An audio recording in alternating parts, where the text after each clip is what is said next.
This is the main character. His name is Kim Isaac. He is at the doctor's, who tells Isaac that he has an incurable disease. Isaac can't believe that the doctor says he only has 6 months to live.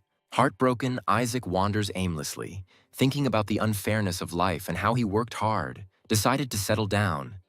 But now he must die young. Not noticing anyone around him, Isaac collides with a passerby without even realizing it. Behind Isaac's back, passers-by begin to whisper, calling him crazy, but he does not hear them. Still unable to comprehend the diagnosis, his face expressing despair. Not knowing where he is, Isaac steps out onto the road at a red light. A random passerby saves him from the accident by pushing Isaac out of the way. Without even looking back at the person who saved him, Isaac simply falls to all fours on the sidewalk, a piece of paper falling out of his pocket. Isaac is angry and shaking with rage, continuing to curse fate. His gaze falls on the dropped piece of paper. It turns out to be a lottery ticket, and Isaac becomes even more upset that he learned the news of his illness on the day he won the lottery.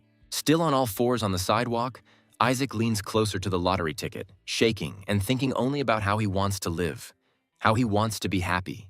With his tear-stained face raised to the sky, kneeling and clutching a lottery ticket in his hand, Isaac begs the higher powers not to let him die. Isaac's new body turns out to be a skeleton, the undead he definitely didn't want to become. Skeleton Isaac is in the middle of a battle with monsters, while contemplating how much he dislikes his new body. Various monsters pursue the skeleton, wanting to destroy it. But Isaac easily deals with all the monsters with one swing of his sword. Isaac noticed the noise and approaching danger, turning to face his new enemy. It turns out to be a huge, scary monster that is running furiously towards Isaac. Without a trace of fear, Isaac takes the fight, attacking the massive monster in return. Wanting to end it all quickly, the skeleton Isaac deals the decisive blow to the main monster with a huge flaming sword. The sword glows with magic, helping to defeat the enemy. The main monster is defeated and beheaded. The undead greet Isaac as he drags the giant head of a defeated enemy. After reincarnation, Isaac became the lowest ranked demon, a skeleton, but was able to evolve into a lich, the king of the undead. Skeleton Isaac is happy that he has become the demon king, although he is upset that he is now bald. The demons praise their king, misspelling his name and calling him Isaac. The skeleton gets cutely angry, once again reminding the undead that his name is Kim Isaac. Isaac no longer pays attention to the demons. He's happy that now, having defeated the main monster, he will be able to receive payment for this. As a reward, Isaac wants to become human again. The demon's head rolls across the floor of the heavenly palace. All the gods present are in shock, their faces expressing fear and disgust. The skeleton Isaac stands before the gods in the divine realm, with the severed head of the demon he defeated next to him. Isaac informs the gods that he has gotten rid of all who were against them, and asks if their agreement is still in effect. Isaac stands before the gods. They are surprised that he defeated everyone. The gods thought that it would take him 500 years. Isaac hears the gods whispering among themselves that all the high-ranking nobles who agreed to work with him without pay have joined him. Isaac turns to the gods and asks why they continue to talk empty talk, because they promised to make him human if he defeated everyone. And he did it. One of the gods, smiling sweetly, asks the skeleton Isaac if he can do one more thing. Isaac is furious that instead of fulfilling their promise to make him human, the gods are simply trying to make him their slave. Realizing that the gods have forced him to work even though they don't know how to make him human, Isaac becomes enraged and unleashes his demonic power. The gods are frightened and whisper among themselves, realizing that Isaac has figured out their trick. Skeleton Isaac calls upon more of his magical powers, wishing to destroy the gods who deceived him. The gods, in fear, ask Isaac for more time and try to bargain with him, imposing more work. But Isaac does not want to listen to the gods. He wants to kill them, turning them all into skeletons. Isaac's magic is gaining strength. Lightning is flashing everywhere. Suddenly, everything stops. The magic dies down and the skeleton stands there, unable to move, wanting to know what happened. One of the gods, smiling, tells the skeleton that the one whose name he wrote will not be able to move. Gathered together, the gods tell Isaac about their secret technique called destruction eradication, and that this technique is supposed to seal away disasters like Isaac. The gods inform the skeleton that he will be turned into a bug for attempting to attack them, to which Isaac replies that it would be better to be turned into a fluffy caterpillar. God wrote Isaac's name on a beetle and laughs that the skeleton is so obsessed with hair. Suddenly, the beetle in God's hand, which has Isaac's name written on it, begins to glow with a bright light. The exact same light comes from inside the skeleton, and the hero laughs at the gods, telling them that he would rather kill himself than become a beetle. The gods rush towards Isaac, trying to stop him, but an explosion occurs. After the explosion, the gods try to see what happened. Covering their faces from the bright light, they cannot believe that the skeleton is so crazy that he committed suicide. But the two gods in tattered clothes discover a bug on the floor, rejoicing that the ritual worked in time and Isaac turned into a bug. One of the gods looks at the trembling bug, saying that the Demon King's soul is sealed. The gods are reassured, as the destruction of the Demon King should restore their strength. The heavenly palace is partially destroyed, and some gods say that it is too early to relax, because it is unknown when the next catastrophe will come. The gods decide to create the perfect vessel of a saint in the human world to kill all the demons. While picking up the beetle that Isaac has turned into from the floor, the gods talk about choosing a soul to place in the body of a saint. The fair-haired god, holding the beetle, rejoices that the Demon King will be locked inside it for eternity. In the next frame, we see the world through the eyes of the hero, who at first thinks that he has become a bug, but suddenly realizes that he has hands. He is surprised to find himself in a human body and does not understand how the gods who hated him still made him human. As the baby examines his hands, wondering if perhaps the ritual went wrong, a voice calls him, calling him holy. The hero understands that they are addressing him and sees servants in the room. The servants smile at the baby and ask why he woke up when he could have slept longer. Isaac doesn't understand who these people are, nannies or someone else. He's still surprised that he became human.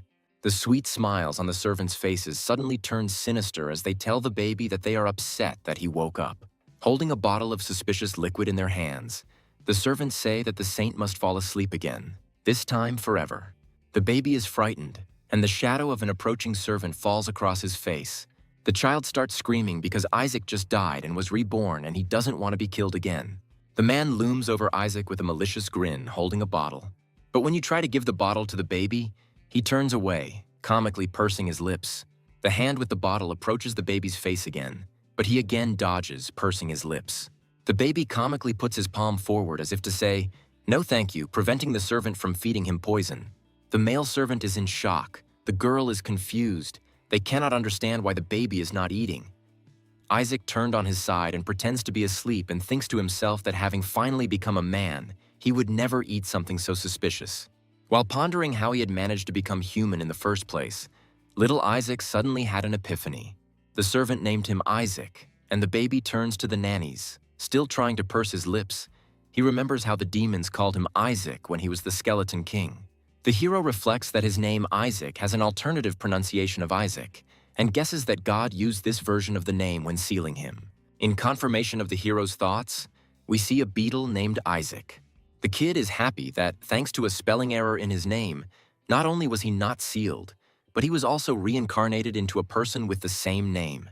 Little Isaac begins to laugh maliciously at the gods, calling them careless for failing to seal him. And at that moment, while the baby has relaxed, forgotten himself, and opened his mouth, the servant manages to push the bottle into his mouth. Isaac is angry, but he can't escape while the servants force-feed him, wondering why the child is so strong. As Isaac tastes the liquid from the bottle, he realizes that it is vegetable juice and it tastes simply disgusting. The baby feels something sinister entering his body, and his eyes begin to close. The servants stand over the baby with sinister smiles on their faces, but Isaac's eyes are blurry. We are introduced to the Central Eastern Temple of the Holy Empire of Helen. A gray-haired man walks along the corridors of the temple. From his clothes, it is clear that he is one of the temple's servants. The man smiles sarcastically, but all he can think about is how to finish off the baby as quickly as possible. On the way, the priest meets a serious man. His name is Alexander Kitalif Hela, and he is the emperor of the Holy Empire of Helen. The gray-haired temple servant and his companions bow to the emperor, greeting him. But the emperor is not happy about the meeting. He asks what business the bishop might have in this place. The bishop reports that Joshua's family has come to greet the candidate for sainthood, for the Holy See cannot fail to care for a saint. The emperor, smiling, says that he understands what this is about, because if, after the transfer of the Holy See, another accident occurs, it will be unfortunate. There is a forced smile on the bishop's face, although the emperor's words make it gloomy, but the old man pretends not to understand what the emperor is talking about. Suddenly, a loud child's cry is heard down the corridor, and the bishop and the emperor, as well as the rest of their retinue, turn towards the sound. Alexander's face is alarmed. And while the emperor is not looking, the bishop grins maliciously, hearing the cries of the servants who are calling the young master, meaning Isaac. Alexander runs towards the sound as fast as he can, bursting into the baby's room, loudly asking where the child is. The maid continues to repeat the words about the young master, and looks at the emperor, who suddenly burst in with eyes wide with surprise. Alexander still feels like something happened. He's worried and afraid to hear the answer. But instead of terrible news, the maid says that the young master is terribly sweet, looks like an angel, and he eats very well, and Isaac himself is lying in bed and laughing, touching his tummy. The bishop's face twists in horror when he hears from the servants that Isaac has already eaten 15 bottles of vegetable juice. The old man thinks that this is impossible. The bishop sees a huge pile of empty bottles and cannot understand how the baby is still alive after drinking so much. The old man gets angry and a dark aura appears around him, because he knows that this is not just juice. We are shown what happened a few minutes earlier, when Isaac's eyes began to close. Isaac remembered the servants' gloating smiles as they fed him juice, a dark aura spreading around them. But after finishing his juice, Isaac's eyes widen again, realizing that the bottle was laced with the so-called holy curse. We are told that the holy curse is a poison that destroys the holy power, although it does not work immediately. But if you drink a lot, you can die. But Isaac understands that he can turn the sacred curse into demon mana, because for someone like him, the king of the undead, this is a blessing. So the baby actively sucks on the bottle of poison. In his mind, Isaac still thinks of himself as the skeleton king, and he can't stop being glad that people gave him something he can turn into mana. Isaac is simply delighted and intends to eat his fill of this magical children's drink. Isaac continues to loudly demand another bottle of poison, and the servants cannot calm him down, surprised that he wants more. The male servant, with a forced smile, gives the child another bottle, saying that they will be happier the more Isaac drinks, because the vegetable juice will not work immediately. Isaac is completely satisfied, sucking out another portion of juice, mentally praising the one who came up with the idea with the poison. The baby concentrates to leave the world of consciousness for the world of the subconscious, and he succeeds. Mentally, he swims in the sea. In his subconscious, Isaac swims deeper and deeper. He needs to find the deepest point, which is called the world of origin. At this point, the manicore is formed and the baby finds it. Isaac is happy that he is now safe, so he dances funny near the core. Then he focuses on magic. Isaac needs to gather all his mana into his mana core. He needs this to cast spells in the future. But suddenly a magical explosion occurs, and everything around is filled with white light. Isaac peers into the light through narrowed eyes. He doesn't understand why the glow is white when the mana core is usually three-colored. He doesn't understand what kind of energy it is or where it comes from, because he hasn't even collected enough mana.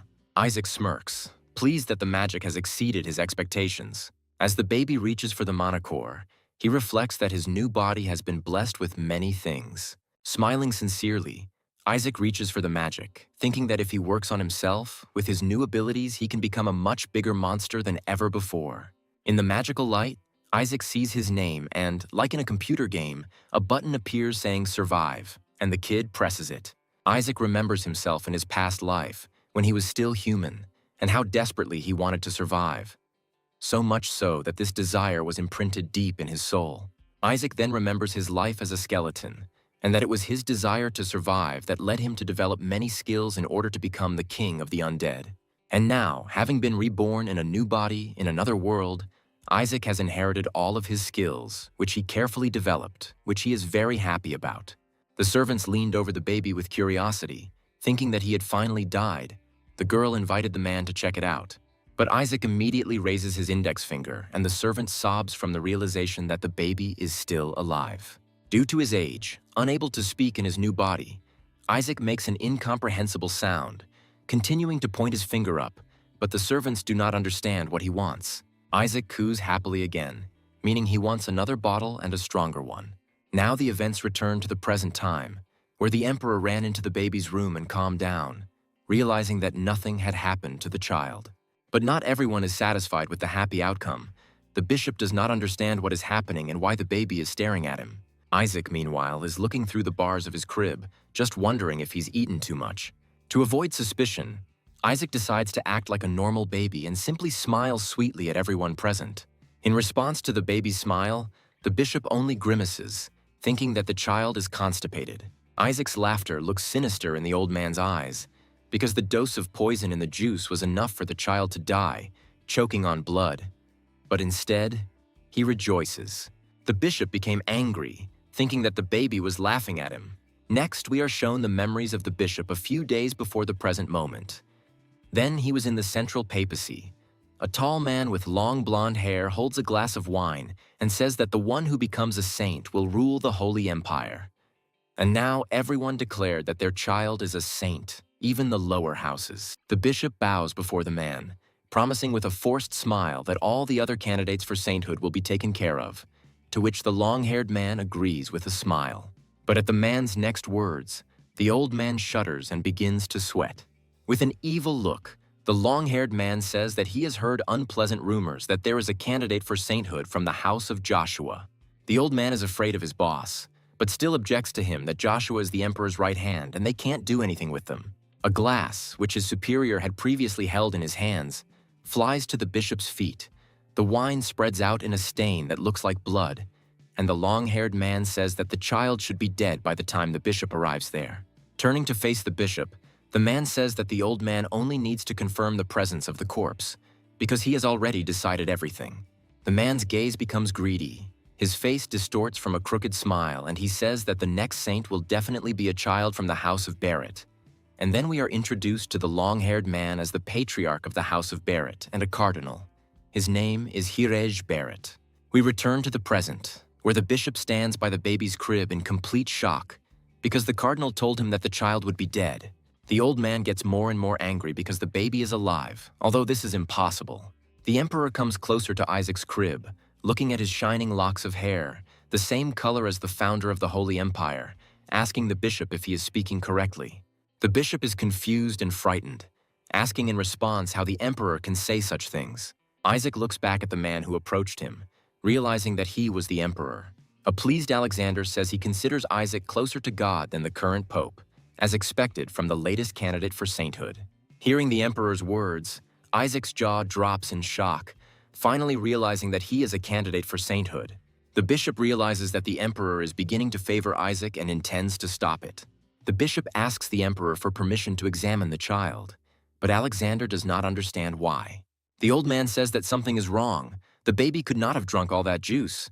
But the emperor wonders what could be wrong with the food of a candidate for sainthood. But the bishop continues to insist. At this time, Isaac lies and ponders how it could happen that he, the king of demons, became a candidate for sainthood. The baby burps, appearing as a ball of dark energy, and Isaac thinks to himself that it is undigested mana. Isaac covers his mouth with his hand, worried that someone might notice, and the bishop is standing right there, leaning over his crib. The kid is worried what will happen if the old man really noticed the dark mana. The bishop leans closer to Isaac, and he, eyes wide with fear, turns to the old man. Confirming Isaac's worst fears, the bishop tells the emperor that he just sensed dark mana emanating from the child.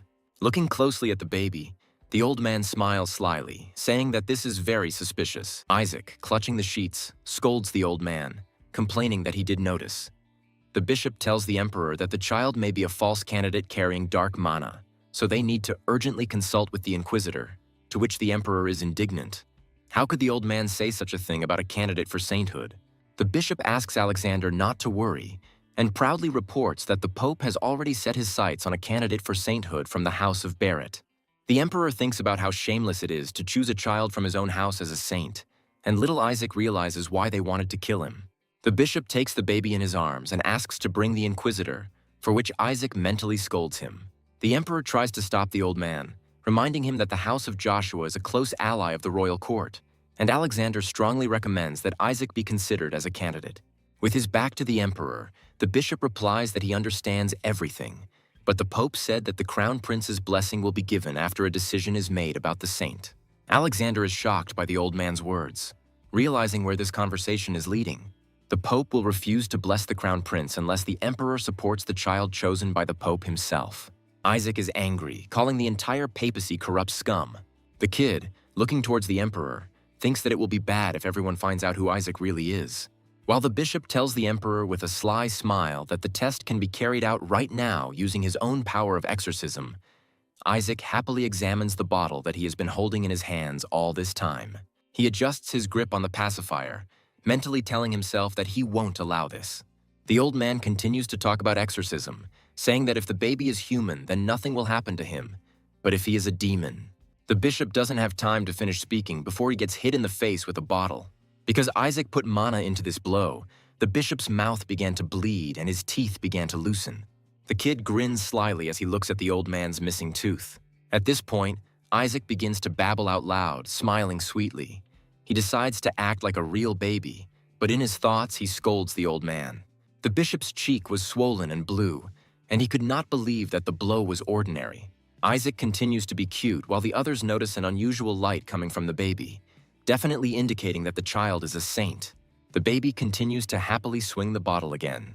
The old man gets another punch in the face, while Isaac mentally gloats that the bishop won't do anything to him anyway. The next blow hits the bishop on the shoulder, and another blow to the face, in which the bishop feels dark mana. But Alexander and his soldiers, watching what is happening, only rejoice, admiring the bright divine light. But Isaac, pretending to be an innocent baby, calls upon dark mana to make the bottle even harder. A blow from a reinforced bottle causes the old man to fall to his knees, but those around him say the bishop was amazed at the baby's divinity. Isaac himself begins to look closely at the bottle, realizing that every time he uses dark mana, divine mana comes out with it, albeit weak. And Isaac thinks that these are two opposites, so they cannot be used together. But perhaps it is all because of that white mana core. The old man doesn't allow another blow to be struck, intercepting the bottle while Isaac is distracted by thinking about the situation. Rising from his knees, the old man shouts that he is ready to swear by everything that exists that the child is a heretic and that an exorcism must be performed immediately. Mentally calling the bishop a stubborn brat, the little boy reaches for the collar of the old man's clothes, sticking out his tongue in satisfaction. Grabbing a suspicious object wrapped in bandages and hung with gold chains, the kid thinks that he didn't mean to do it, but the old man still has something interesting. Isaac takes out everything that the bishop was hiding, and it turns out to be the hand of a demon. The old man looks at this thing called a totem with horror. It is made from the remains of an exiled high-ranking demon. Such a totem is capable of absorbing the powers of other demons, for example, when being pursued by dark forces. Isaac smiles evilly, holding the bishop's totem in his hands, and the old man cannot understand how the child knew about the hidden totem. Isaac simply throws the totem away from the bishop, and while the old man watches in horror, Isaac mentally promises to show the old man something since he continues to attack. The bandages and chains slide off the dark object, revealing it. Isaac raises his little hand and simply snaps his fingers. A demon appears from the dark totem. Frightening everyone present, they cannot understand why he suddenly appeared. A joyful Isaac mentally suggests to the bishop to deal with this demon. The Emperor's guard grabs his sword as the demon grows larger. No one can figure out how the Shadow Lich appeared. Alexander shouts at the bishop, whose name is Masa Barrett, asking how a demon could appear in the temple. The bishop indignantly replies that, in fact, the child just pulled out the totem, and everyone saw it. But the Emperor objects that totems bind dead demons and the baby could not have revived it. Alexander orders everyone present to protect the baby from the demon and the bishop, and the knights immediately rush to carry out the order. One of the knights immediately takes the baby from the bishop's hands while he stands in shock. Isaac smiles sarcastically, mentally telling himself that this is what he deserves. The idiot. At this time, the knights surrounded the Shadow Lich, pointing their weapons at him. But the demon, seeing the baby, senses divine power from him and wants to kill the saint, so he becomes furious. Isaac is confused as he realizes that things are not going the way he wanted. The Shadow Lich rushes straight toward the child, screaming and threatening. The knights are ready to protect the baby with all their might. Isaac, sitting in the arms of one of the knights, cannot understand what happened to the demon and why he wants to kill him, since it was he who revived this lich. Reassuring himself, Isaac thinks that he has the holy knights on his side and they will definitely protect him. But at that very moment, one of the knights falls, defeated by the lich. Isaac, looking at the fallen warrior, asks himself if they are really holy knights. The Shadow Lich rushes towards the child, repeating that the saint must be killed and the imprisoned king saved. The knight holding the baby is frightened and hugs him close, but Isaac is thinking at that moment that he must defeat the demon first. The demon reaches out to the baby, but he is completely calm. Unlike the knight, Isaac is just thinking about why so many people in this life want to kill him. With an unperturbed look, the kid mentally tells the demon that he saved him, but the demon tries to kill him, which means that Isaac can use dark mana. In such chaos, no one will notice it anyway. Isaac uses magic, releasing his Skeleton King aura to stop the lich. The demon immediately recognizes his master and is happy to meet him. Unexpectedly for everyone, and first of all for Isaac himself, his hands begin to glow with a bright white light. The glow becomes brighter and brighter, surprising everyone around. Alexander looks at the blinding glow in shock. The light scares the demon away, threatening to destroy him. But the demon does not want this. In order not to disappear after being reborn again, the demon tries to escape, but the knights do not want to let him go. Many gather around the baby, claiming that what Isaac did was holy power, and with its help he defeated the greater demon. The baby looks at his hands and realizes that they are truly oozing holy power. Isaac wants to figure out where his holy power comes from, continuing to look at his hands, but the light is already disappearing. Feeling himself, the baby realizes that his own body has transformed dark mana into holy power. Isaac starts to get angry because he wants to accumulate dark mana. There is already little of it in the Empire. At this time, the bishop tries to escape from the knight's grip, calling them fools.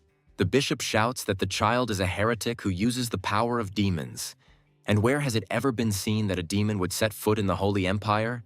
He asks the emperor for permission to prove it. But the emperor does not allow the bishop to do anything, condemning him for accusing an innocent child of heresy, as well as for the presence of a demon in the presence of the royal holy knights. With a threatening look, Alexander tells the old man that even if he is a man from the Holy See, his actions will not turn out well for him. The bishop feels uneasy because of the emperor's words, and he is also angry because the seeds of doubt have already been sown in the emperor's mind.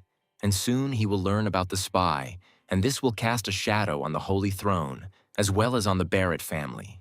So the bishop decides to use magic, unnoticed by the knights, to save his family, even if it costs him his life. The bishop summons the sacred spirit of the beast, intending to at least kill the candidate for sainthood since he is no longer trusted. The bishop's sacred beast lunges towards the baby.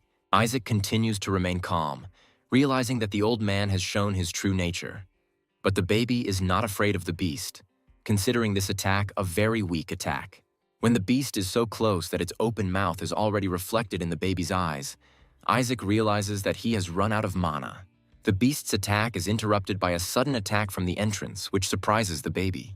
A young man with silver hair entered the room and menacingly asked who dared to lay hands on the child Joshua. All the soldiers present began to whisper that this was the pious Azure, the Knights of Joshua. The seventh son of the Joshua family, Reli Joshua, walked in front of everyone. Pointing his finger at the old man, Reli orders the bishop to be arrested immediately. While the bishop resists Joshua's knights, calling them dogs, Isaac wonders where he heard the name Joshua. And while Isaac is remembering, Reli turns to his subordinates and orders them to pay their respects. All the knights of the pious Azure immediately bowed their heads and greeted the son of the house of Joshua. Reli apologizes to Isaac for coming so late, but the kid doesn't pay attention to it. Looking at how dressed up Reli is, better than the Imperial Knights, and one of those same Imperial Knights who is holding Isaac, awkwardly looks away. Reli points to one of the knights and tells Isaac that they have brought him gifts. The knight rises from his knees and reaches into his bosom. The knight takes out the thing he brought, something shines, and Isaac hopes that he will be given gold. But the knight, flashing a happy smile, shows the little boy a figurine of a skeleton king whose head is being cut off. Isaac looks at the gift in shock, and the knights continue to take out the figurines, saying that they still have those where the skeleton king is burned alive, or one where he is torn to pieces. As Joshua's knights twirl figures in front of the child's face, Isaac gets worse. He almost starts to cry, wondering how he will survive in this madhouse. But the knights thought he liked it, and he cried with joy. Isaac smiles nervously, shying away from the figurines of himself in his past life, and those around him only repeat how cute he is. And then Isaac thinks about Joshua's last name again and finally remembers where he knows them from. He remembers the woman who tried to defeat him. She introduced herself as Ho Joshua, the 45th saint. Then there was the man, O Joshua, the 61st saint, and then there was the woman who had not told Isaac her name in the past. Isaac clutches his head from the realization that all those people were from Joshua's family, and he himself is not only a candidate for sainthood, but was also born into a family of saints. His thoughts are interrupted by the bishop's cry, which distracts all the knights. The bishop, who is being held by one of the knights, berates Joshua's family, calling them all heretics, and asks where they got this creature, referring to the child. The old man's eyes turn bloodshot with anger, and he promises to reveal the secret of Joshua's family. The clang of a sword is heard. The bishop continues to tear himself apart, asking how they could have brought this monster in and promising to destroy all Joshua. But his scream is cut off by a swing of the sword, blood spurting from a thin, small cut on the bishop's throat. Riley stands with his sword drawn and sternly says that the old man should be grateful that, by Joshua's grace, his head was not cut off. After what he saw, Isaac thought that Riley could be useful, since he was not afraid to attack the bishop, defending his family, and that perhaps, under certain conditions, he could be persuaded to go against the Holy See. The knights surround the baby, trying to distract him, because, in their opinion, the baby should see and hear only good things. But Isaac calls them fools, considering them useless. The kid looks at the smiling faces of the knights, remembering how strong these guys in blue were. All of Isaac the skeleton's subordinates were afraid of them. And the knights continue to play sweetly with the child, shoving a new figurine of the Skeleton King with a removable head under his nose. But Isaac only gets irritated, thinking that these people have nothing sacred. The emperor turns to Riley, saying that he is now in his debt. With a smile, Alexander also asks Riley to share with the family the news that the imperial family is interested in raising the young master. Riley turns to the emperor and asks if he is joking, while Isaac is glad that the imperial family is interested in him. The emperor makes his case for why Isaac should remain with the imperial family, stating that all forces, foreign and domestic, will target the child, and asks if Riley has enough strength to protect him. Riley looks at the emperor silently with a stern gaze. Isaac tries to hear everything the emperor and Riley are saying, and overhears a conversation about how Dad is very disappointed because Isaac has the same hair color as the founder of the Holy Empire, and also that the baby may be hunted by the Demon King. Isaac immediately mentally objects that this is slander, because he is the king of demons.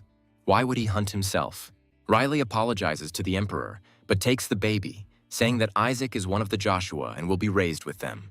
Holding Isaac close, Riley confidently states that whether it's Dad or the Demon King, Joshua's family can handle them all, and besides, the former saint, Melissa, would be happy to meet the Demon King. The emperor almost gives in, replying that he is sure that Riley is telling the truth. Riley continues his impassioned speech about the inadmissibility of Melissa's direct descendant being raised in the imperial family, and Isaac again begins to remember that he knows that name. And when he realizes that we are talking about his last rival before going to the heavenly palace, Isaac's mouth opens wide in shock, because that woman was the craziest and most difficult of all. And Isaac realizes that not only was he born a candidate for sainthood in a family of saints, but also a direct descendant of that very Melissa. Isaac has a desperate question about what is wrong with this life.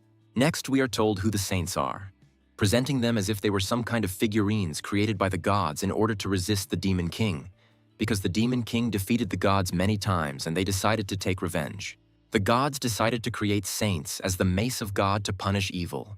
Saints use attacks imbued with divine light. They are almost equal to gods in attack and defense. They have a very long lifespan. They become stronger over time and are wonderful individuals. However, the Demon King was cruel. He mercilessly killed the saints who entered into battle with him. The story of who the saints are interrupts Isaac's thoughts about how he never killed saints, because that would only make things worse for himself. Because if a saint dies, the holy energy will return to the gods, and then they can create a new saint, even stronger. But the last saint, Melissa, was hellishly strong. Isaac remembers how he almost died because of her, and now she is his ancestor. Riley, with a cute blush of admiration, says that a saint is someone who desires only one thing, and that is victory over the Demon King, and such people are born only in the Joshua family. Their mission is to defeat everything that opposes God, which means only they can protect the baby. Alexander listens to Riley in silence, his lips pursed in displeasure. One of the knights adds that Riley is right. Many saints died at the hands of the Skeleton King, but Isaac winces, mentally objecting that those saints did not die at the end of the battle. Riley smiles tenderly at the baby and says that even if he is cursed, he has nothing to worry about. They will protect him, but Isaac is angry and on the contrary wants to be cursed. While cuddling the baby, Riley happily continues to tell him that they are happy about his birth. And lifting Isaac higher, Riley says that the baby's parents wanted only one thing from him, that he would not grow up like the evil Demon King. Isaac's face is awkward and devastated as he mentally apologizes to his unknown parents for ruining their hopes and dreams. The Emperor asks Sir Riley not to jump to conclusions, saying that the Skeleton King was sealed 150 years ago. And Isaac is surprised that so much time has passed, and still does not understand how Melissa can be alive if she was already 50 when they fought last time. Alexander continues that all these years the demons have been growing stronger, and the child could be the perfect chance to strengthen the influence of the imperial family. And right now, Saint Joshua does not exist, because almost a year has passed since the Holy Lady gave birth to Isaac and disappeared with her husband. Isaac is in another shock that even his mother is a saint. Riley argues with the Emperor that even so, the matriarch is still strong and Joshua is capable of protecting the baby. But Isaac continues to think that since his mother is a saint herself, nothing will surprise him anymore. But then the Emperor asks about Melissa. Didn't she go to confront the Demon King, hinting that Melissa won't be able to protect the child now, to which Riley replies that she will return soon, and the matriarch will be glad to see her grandson. Isaac clutches his head, calculating Melissa's age again, realizing that she is over 200 years old, and the Emperor notices that the baby is upset.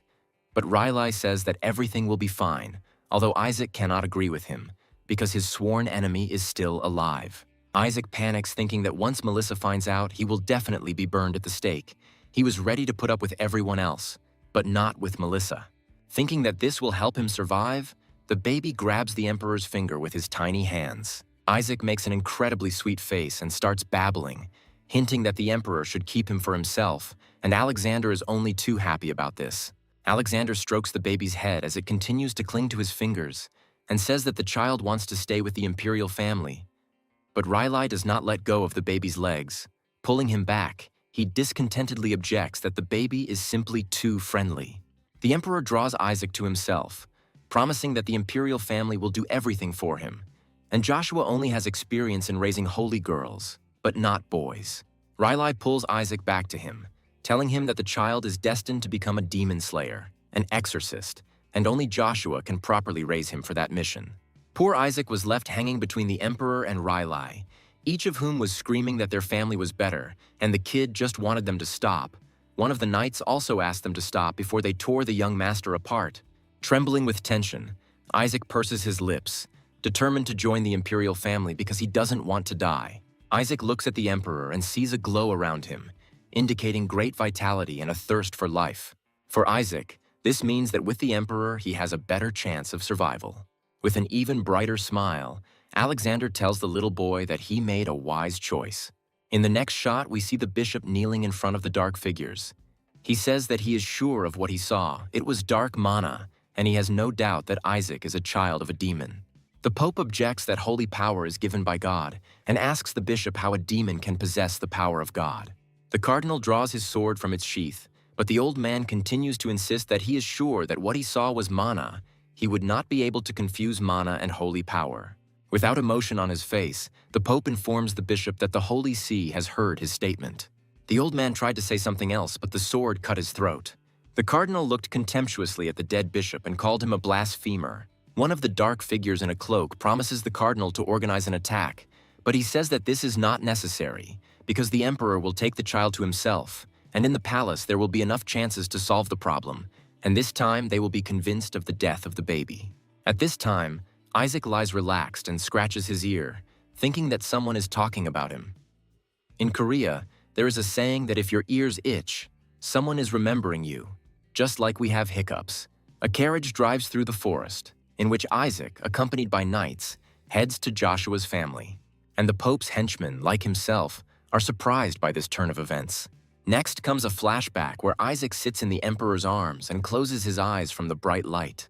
He sees this light coming from Riley, who agrees with Alexander that Joshua's house is not the best place to raise children, as there are many demon remains and manacores in that house, especially since Joshua's house is where the Skeleton King's remains are kept. Isaac looks at Riley's light and thinks about how great his desire to survive is, since the light is so blinding. And when he hears that the remains of his former body are kept there, he is very surprised that Joshua preserved it. Riley wants to say something in defense of his family, but Isaac grabs onto him, interrupting Riley's speech. An inspired Isaac is immediately ready to go to Joshua's house. Riley loses the thread of the conversation, overwhelmed by the cuteness of the baby.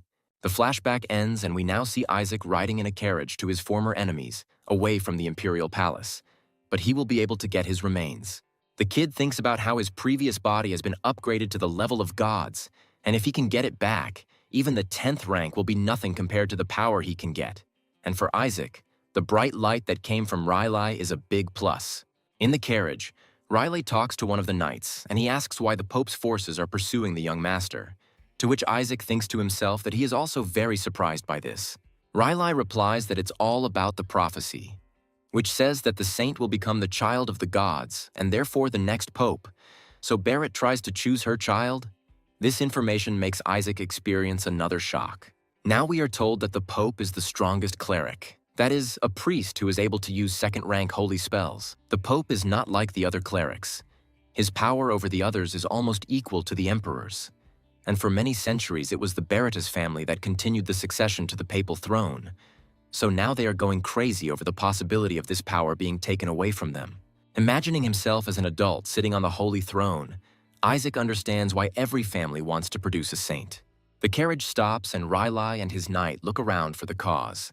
Looking out the window, Relic asks the man who was driving the carriage what happened, and he replies that they have already arrived at the duchy, but there are problems.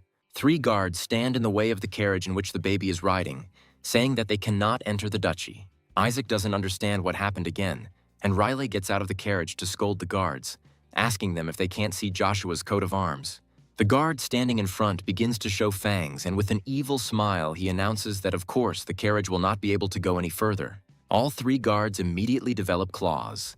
Their appearance changes, and they say that they are obliged to wipe from the face of the earth the child who inherited the blood of the saint. The knight guarding the carriage is surprised by the appearance of demons, and Isaac is outraged by what is happening, since he forbade demons to attack human territories and does not understand what the new demon king is doing there. The demon tells the knights that the king has ordered that saints and priests be killed without hesitation. At first, the kid thinks that some madman has ascended to the throne of demons, but then he hears the attacking demons say that they will kill the saint in the name of King Isaac, and then the kid gets angry because he never said such a thing. The demons continue to say that if the knights leave the little one, then King Isaac may well spare them. But then a bluish light of magic hits the middle demon, burning him. The demons panic and call Relic, who used magic, a worthless knight, asking how he dared. Relic replies that if the demons say such words to the exorcist Joshua, it means they do not want an easy death. Continuing his speech, Relic says that in order to protect the entire world, the Knights of Joshua will pursue demons to the very depths of hell to destroy all demonic race. Relic calls the Demon King evil and cannot believe that he used his subordinates to take over. The demons, not intending to forgive the knights for their attacks and insults to their king, rush to attack. The knights respond by preparing to fight and protect the child. The one riding inside the carriage grabs Isaac in his arms. Having asked the young master for forgiveness, the knight runs away with him. Isaac simply watches what is happening, not feeling any fear, but only wondering what is happening and whether someone is pretending to be him. The knight carries Isaac away from the battle into the woods, to a safe place. He puts Isaac under a bush and asks him to wait there. Promising to return soon, the knight casts a magical protective barrier on the baby. Isaac feels the barrier from the inside, realizing how strong it is, that even a high-ranking demon could not break through it, which means it is impenetrable from the inside. And Isaac decides to release his magic.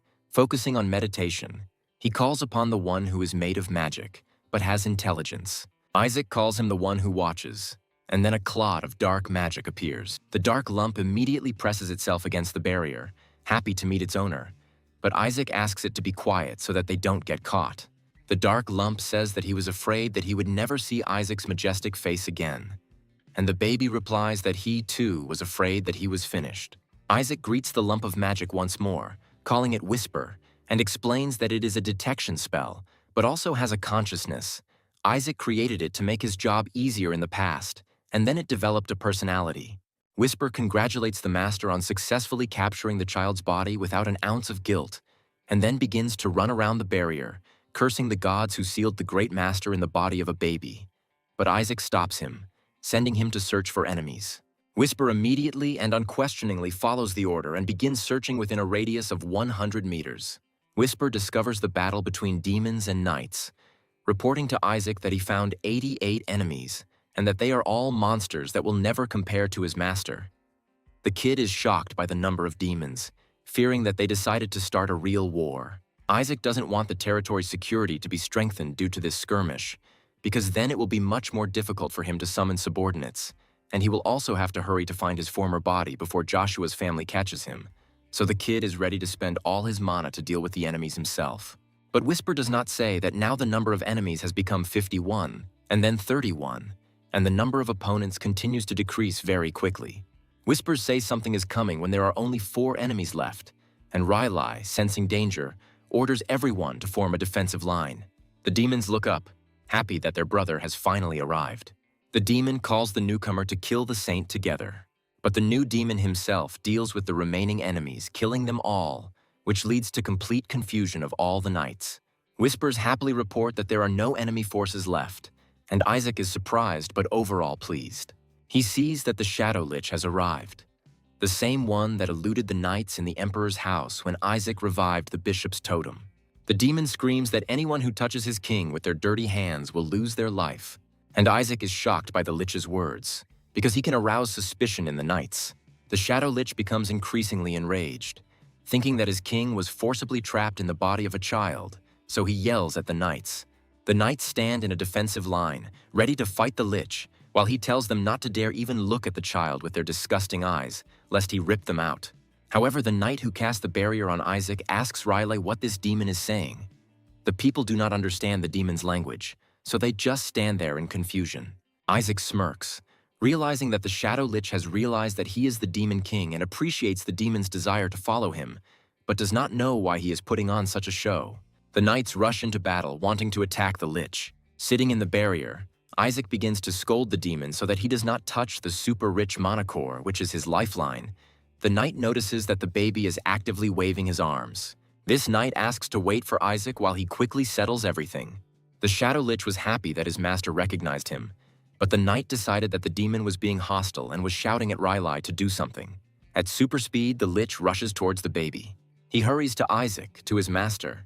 Relic and the other knights fear for Isaac, believing that the demon is showing hostility towards the child. The Lich, approaching the master, scolds the knights, believing that it was they who locked the Skeleton King in the body of a baby, so the demon calls the knights vile. But Isaac is only glad that he attracted the demon's attention. Joyfully greeting the Lich, Isaac asks him to destroy the protective barrier, thinking to himself that he does not want his mana core to be banished, and the demon happily carries out Isaac's order. The kid shakes the Lich's hand, praising him for a job well done. But then he tells the demon that he can now rest, and dark magic appears from the baby's hands. And once again, only a hand remains of the demon. Riley and the knights are shocked by what they see. Isaac sits contentedly and calmly, and Riley wonders how it is possible that the baby totemized the demon. The knight, who had previously placed a protective barrier around the baby, beams with joy, calling it a miracle that Isaac totemized the demon on the first try. The knights throw the baby into the air, celebrating the holy spell that only a cardinal or saint can use. But Isaac argues in his mind, stating that it was not a holy spell. He used mana.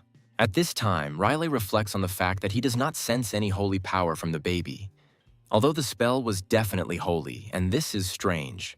The knight happily tells Riley that he is convinced of the child's holiness and that he was magnificent. But Riley doubts it, looking at the frowning Isaac. Riley watches the knight cradling the baby and thinks that even if the child is not a saint, he is definitely special. But Riley is upset that the child is a boy, because there is some curse of the Demon King. The knight, who holds Isaac in his arms, tells Riley that he, the captain of the Blue, will personally protect the baby, who will become the future of all Joshua. Riley is surprised by the captain's words, but understands what he is talking about. Reaching out his hands to the child, Riley says that he will be the one to raise the name of Joshua. He tells Isaac that they need to go home and his uncle will teach him a lot. The kid is talented and will make an incredible holy knight. The baby smiles at Riley, thinking that he doesn't care anymore as long as he gets his body back. But then Riley adds the phrase that even if Isaac does not live long, he, Riley, will save Isaac, and these words confuse the baby. A joyful Riley continues to tell Isaac that his name will spread across the continent, but the little boy is still thinking about the strange words Riley said earlier. We are shown Joshua's domain. The carriage is finally approaching its destination. Isaac sees luxurious statues, and also a beautiful gazebo. Isaac can't help but be surprised. angry at these Joshuas for their wealth. Isaac calls Joshua a damn bourgeois, recalling how he had to work in hell to feed his hungry children. Whisper adds fuel to the fire by admiring Joshua's house, as it is on a completely different level than the shabby palace of the Demon King, and says that if you sell a couple of gold sculptures, you can buy 10 such palaces, and Isaac gets angry at Whisper for these words. Relic picks up Isaac and tells him that this is Joshua's residence, and that it was here that the exorcism and extermination of all the monsters on the continent began. Relic asks the baby to look out the window and tells him that when he grows up, he will be like those children. And Isaac sees the teenagers training near the Scarecrow. The children begin to beat the Scarecrow, imagining the Skeleton King in his place and wishing him death. Their faces turn sinister and they continue to attack the effigy, wishing more and more curses on the Skeleton King. Relic smiles happily, and Isaac is simply discouraged by this sight, not understanding what they teach children there and worrying whether it is a cult. Isaac tries to calm himself down by thinking that none of this matters because he will infiltrate the Holy Empire, burn the Emperor, and make this place Isaac's empire. But Whisper teases the kid, telling him that it is very petty to hold a grudge against children playing. But Isaac shuts up the assistant, ordering him to search the area. Whisper turns on his abilities and finds Isaac a building with many glowing balls. Isaac looks out the window with interest, realizing that these are all mana cores, and Whisper says that this is the first time he has seen so many of them in one place, because this means that Joshua was killed by a lot of demons. The carriage arrives at the place, and Relic, getting out of the carriage with Isaac, asks the servants to tidy up his room so that the baby can live with him, but the servants begin to mumble awkwardly. The servant apologizes to Relic that he cannot do as he wishes, because they were ordered to escort Isaac to the annex, and Relic asks why. The servant explains that the fifth son of this house has forbidden Isaac to be brought into the main building.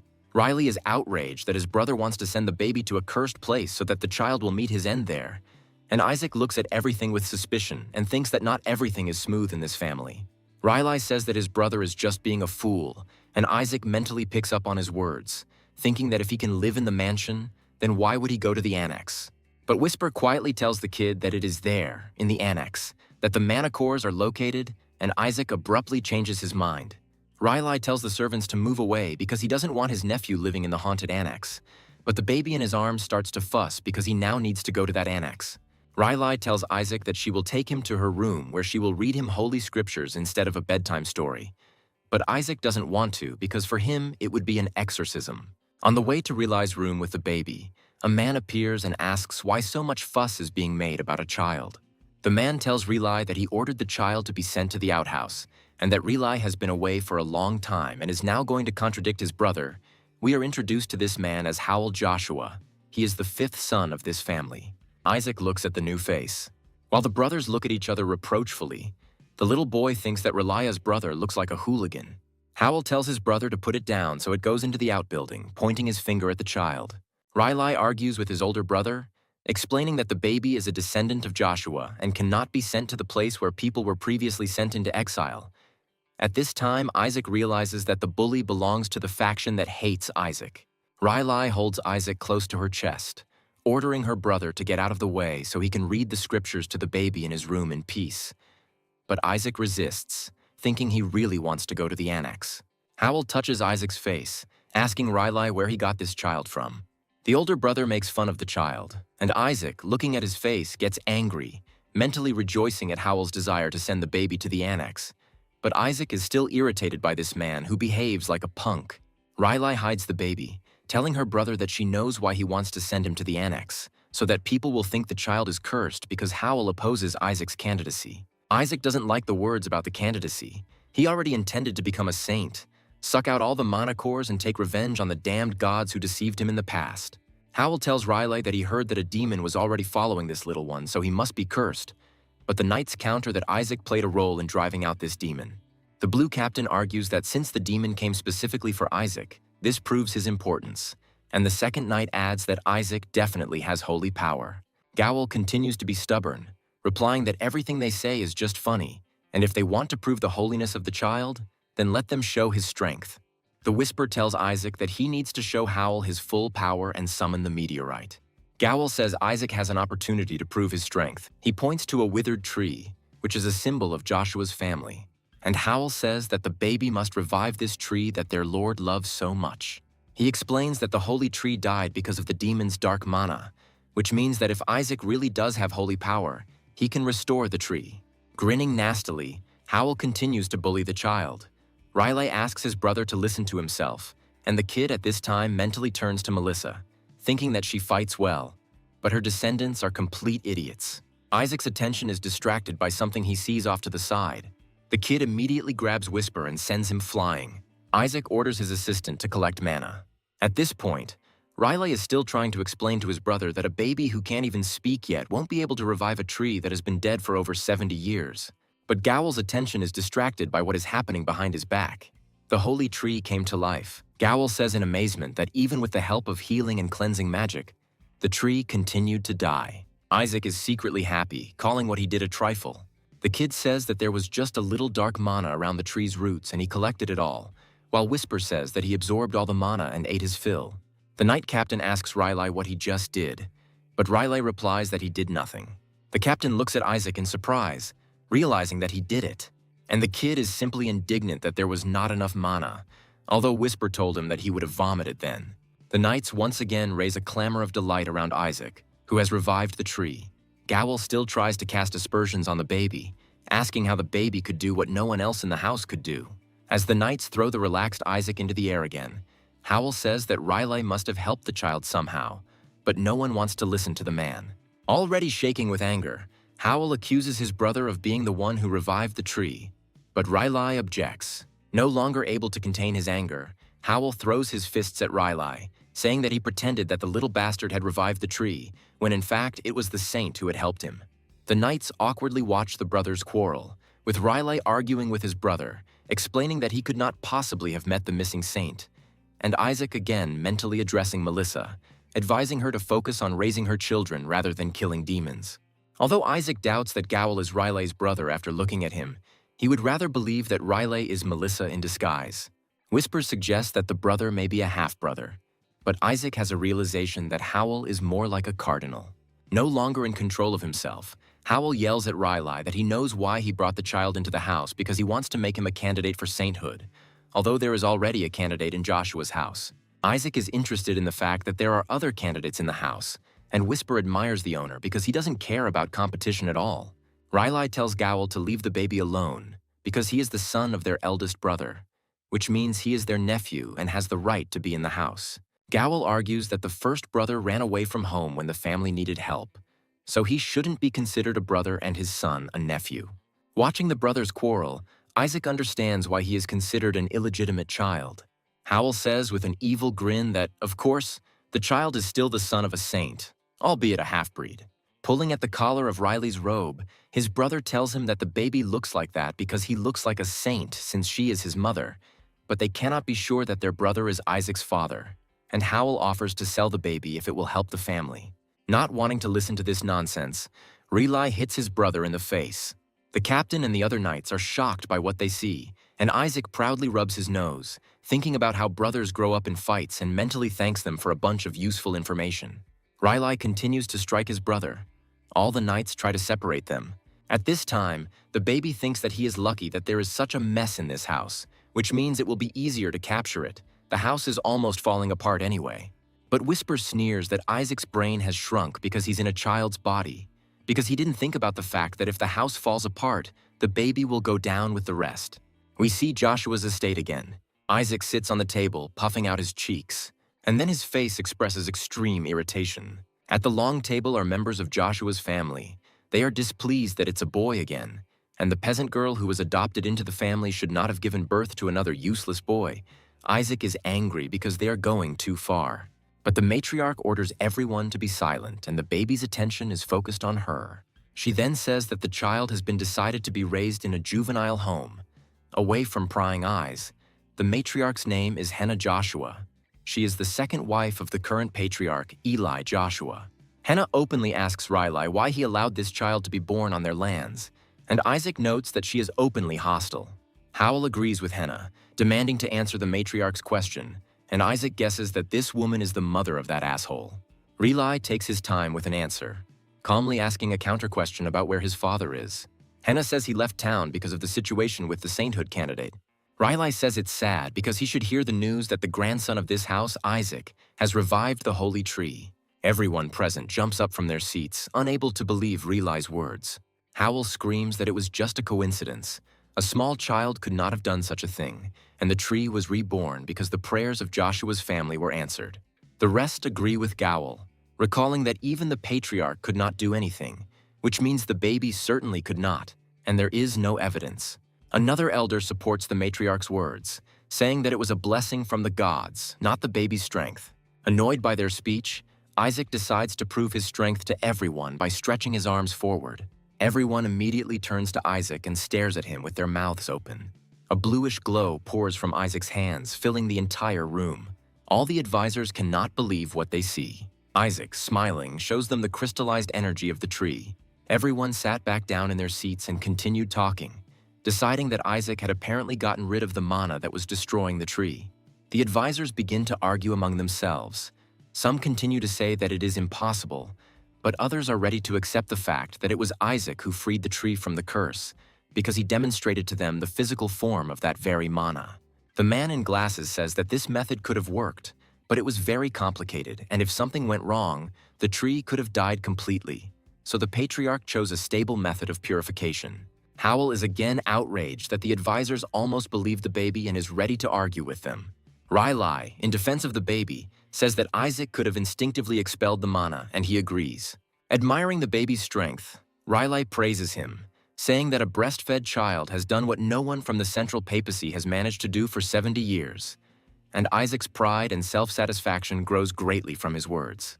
But Howell urges the elders to consider that a child who cannot speak could not have done this, and they should not believe Riley, and also that Joshua would be a laughingstock if they found out about this, and Isaac does not look like Joshua's son. Isaac doesn't care at all what Howell is chatting about. He deliberately ignores him. Riley attracts the attention of the elders by saying that this child will definitely become a saint, and even, with a high probability, the next pope. Isaac, who himself was counting on this, smiles silently in agreement. And lifting the baby above his head, Riley happily tells everyone that Isaac will kill the demon king. But these words angered Isaac. The matriarch immediately intervenes, offering to test the baby since Riley is so confident in him. Henna says she will request permission to use the divine relic's vault. The picture moves to the northwestern lands of the empire, a dark forest. A man with a flowing cloak stands in the midst of the defeated demons. The knight kneels before him and greets the patriarch, who asks what happened. The knight reports that his confidant requests permission to use the repository of divine relics. The patriarch, thinking that the Holy Throne asked for permission, forbids it. But the knight says that it was not the throne, and tells that the patriarch's grandson revived the sacred tree. So Henna wants to test whether the baby has the qualities of a saint. The patriarch turns to the knight with interest, asking what he means. With a stern face, Patriarch Eli Joshua asks why there is a saint in his house. Eli says that he does not allow the vault to be used because only a saint can survive in that place, and orders the knight to tell everyone to stop squabbling. Their conversation is interrupted by another person who approaches, who, on the contrary, is not against using the storage facility. The woman comes closer and asks the knight if it was Isaac who brought the tree to life. She says that this is very impressive if true, and we are told that this is Melissa Joshua, a former saint and true matriarch. She suggests that all the saint candidates be tested since the vault will have to be opened anyway. The knight asks her again if it is possible to do this, since a child from another family might take something from there. Melissa says that this is exactly what she hopes for, because even the best saints could not take anything from there. Melissa says that if someone manages to take something from the vault, perhaps that person will then be able to track down the Demon King and kill him. Therefore, Melissa not only does not prohibit the use of the storage, but also offers to award a prize to anyone who can do it. Melissa orders the knight to tell everyone that the child who brings the most valuable item from the vault will receive a reward that even Dad cannot give. She promises to give the winner the Joshua family heirloom and personally teach him her secret technique. The vault contains secret technology and divine relics. It was always guarded by a saint. It is believed that Joshua is the owner of that place. Only children under 10 years old can enter there, so it was used as a ritual for candidates for sainthood. When children turned 1 year old, they went in and chose something from there. People predicted what qualities the child would have based on what item he brought. However, the vault is so dangerous that even candidates risk their lives when entering, and after several deaths, the vault was sealed. Whisper teases Isaac, telling him to see if the little gentleman can get out alive and with the treasure, to which Isaac irritably tells the assistant to back off. Whisper asks if Isaac is looking forward to this challenge, and he happily agrees. The baby's face immediately becomes too happy, because rumor has it that this is where the remains of the Skeleton King are located. Isaac's joy is stopped by the captain, who takes his hands. The knight tells Isaac that the matriarch has opened the vault to everyone. Joyfully throwing Isaac up in the air, the captain says that children from all families will be tested. 5 main houses are participating, and although Dad's family will also show up, the captain assures the kid that he will be the one to win. Isaac can't believe his luck. This situation is beneficial to him, because the more people, the less attention, and the easier it is to get his body back. Other hands catch the baby in mid-flight, and Riley's voice tells Isaac to be careful. After picking up the child, Riley explains that the vault is guarded from the inside by captive demons, but Isaac does not understand the danger. He thinks that all the demons, since they were captured, are definitely rank 6 or lower, so the kid thinks that he will just use force. But after putting Isaac in bed, Riley continues to tell him that rank 8 demons are not easy to deal with. The captain adds that the 9th rank dragon is perhaps the worst of all. Isaac, listening to them, wonders what such demons are doing there. Whisper complains that Joshua is clearly crazy for keeping a dragon where a lot of children gather, but at least Isaac knows a lot about dragons. However, Isaac nervously bites his nails and is not at all happy about the information, because for him, dragons are dangerous in a different sense, since in the past he often deceived them. Isaac remembered how angry the adult dragons would get when a skeleton sold something they shouldn't to younger dragons or an elder. Isaac realizes that the situation is not very good, because dragons have a good memory, and they can also recognize his soul, and Whisper laughs at Isaac, saying that perhaps he should change his master. Isaac analyzes what is happening, concluding that there are rank 8 demons and a rank 9 dragon in the vault, and in his current state, Isaac can only deal with rank 6 demons. So Isaac is aiming to take all the mana cores that Joshua has seen so far. The kid happily commands his assistant to get ready for the extension. A beautiful sunny day, Joshua's majestic estate. Isaac sits on the floor reading a book, Whisper next to him. The baby's face looks like he's about to give up the ghost. The book he's reading is about exorcism and the different ways to drive out the demon king. Isaac regrets that he does not understand how to control the holy power, and therefore cannot learn what is written in the book. Isaac wants someone to simply explain everything to him. He is even ready to control someone else's mind to force them to teach. But Whisper reminds him that the king is going to use the dark power in the center of the clergy, and this could raise the estate to the ground. Isaac is tired. He rubs his eyes sleepily. He's bored because he does not understand anything, because he does not know the theory. Isaac yawns and Riley picks him up. Riley says the baby looks tired.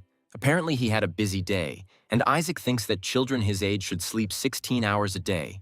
While Riley carries the baby to bed, the knight captain looks at the book the child was looking at. Riley raises his open palm over Isaac's head, and Isaac looks at it with interest. Riley casts a restoration spell, and Isaac is filled with strength again, rejoicing at the new holy spell. While Riley talks to the captain, Isaac tries to get out of bed, asking his uncle to also use an attack spell to see how it works. But Whisper asks the master not to move. Whisper reminds Isaac that he needs to get to the annex quickly, and to do that, the adults need to leave, and Isaac agrees with the assistant.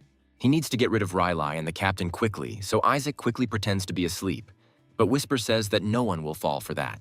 But Riley and the knight are only touched by how quickly the baby falls asleep, and Whisper is perplexed as to how they could have fallen for Isaac's poor acting. Isaac just chuckles slyly, and his assistant is amazed at the intelligence of the little people. The adults leave, but Isaac hears them say that the totem is dangerous and needs to be taken away, causing the baby to suddenly open his eyes. Riley says that the totem is very valuable, because it is the first one that Isaac made, and this thing must be protected, and the captain promises to fulfill this order. Realizing that the totem was taken, the kid sheds tears in 3 streams, because he was going to resurrect the demon again in order to use it or pump out mana from it. But thinking that the mana can now be pumped out of the extension, Isaac becomes more animated.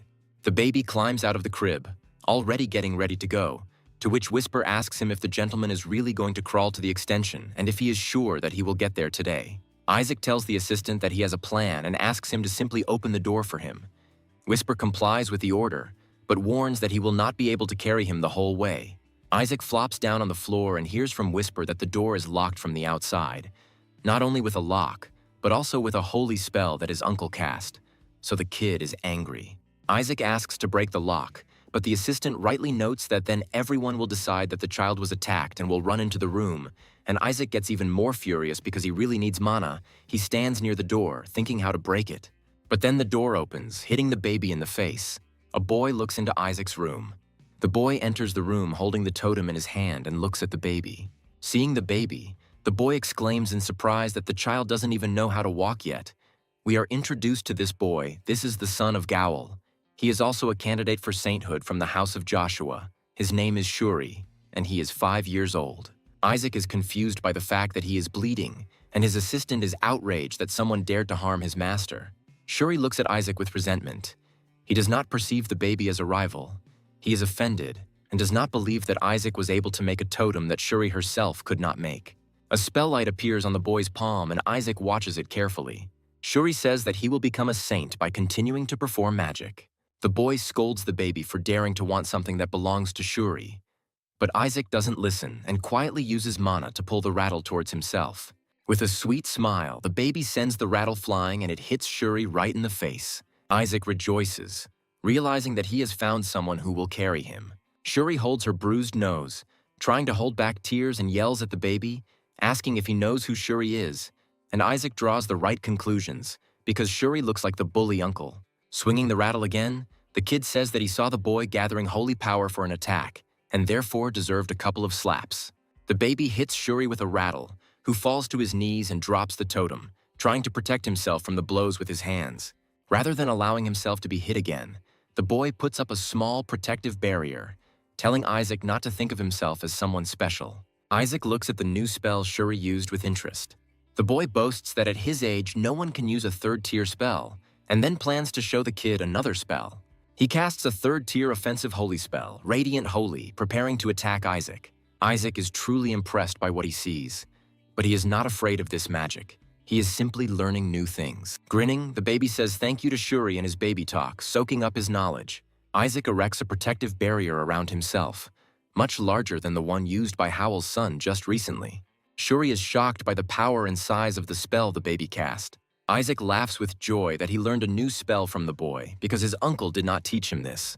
And with the next spell, Isaac is going to repeat the attack, exactly the same as Shuri did, but much larger in size and power.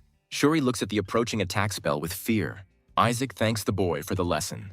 Shuri tries to escape from the attack and asks Isaac to stop. But the attack reaches its target and the baby admires the blue fire burning. Whisper tells his master that it was a nice sight, but that members of this family cannot be killed. Isaac does not understand why the assistant is talking about murder, because he did not even hit the boy. Shuri lies on the floor, covering her head with her hands and in complete shock from fear. Embarrassed by his fright, the boy gets to his feet and starts yelling at the baby that he shouldn't scare him since he can't hit.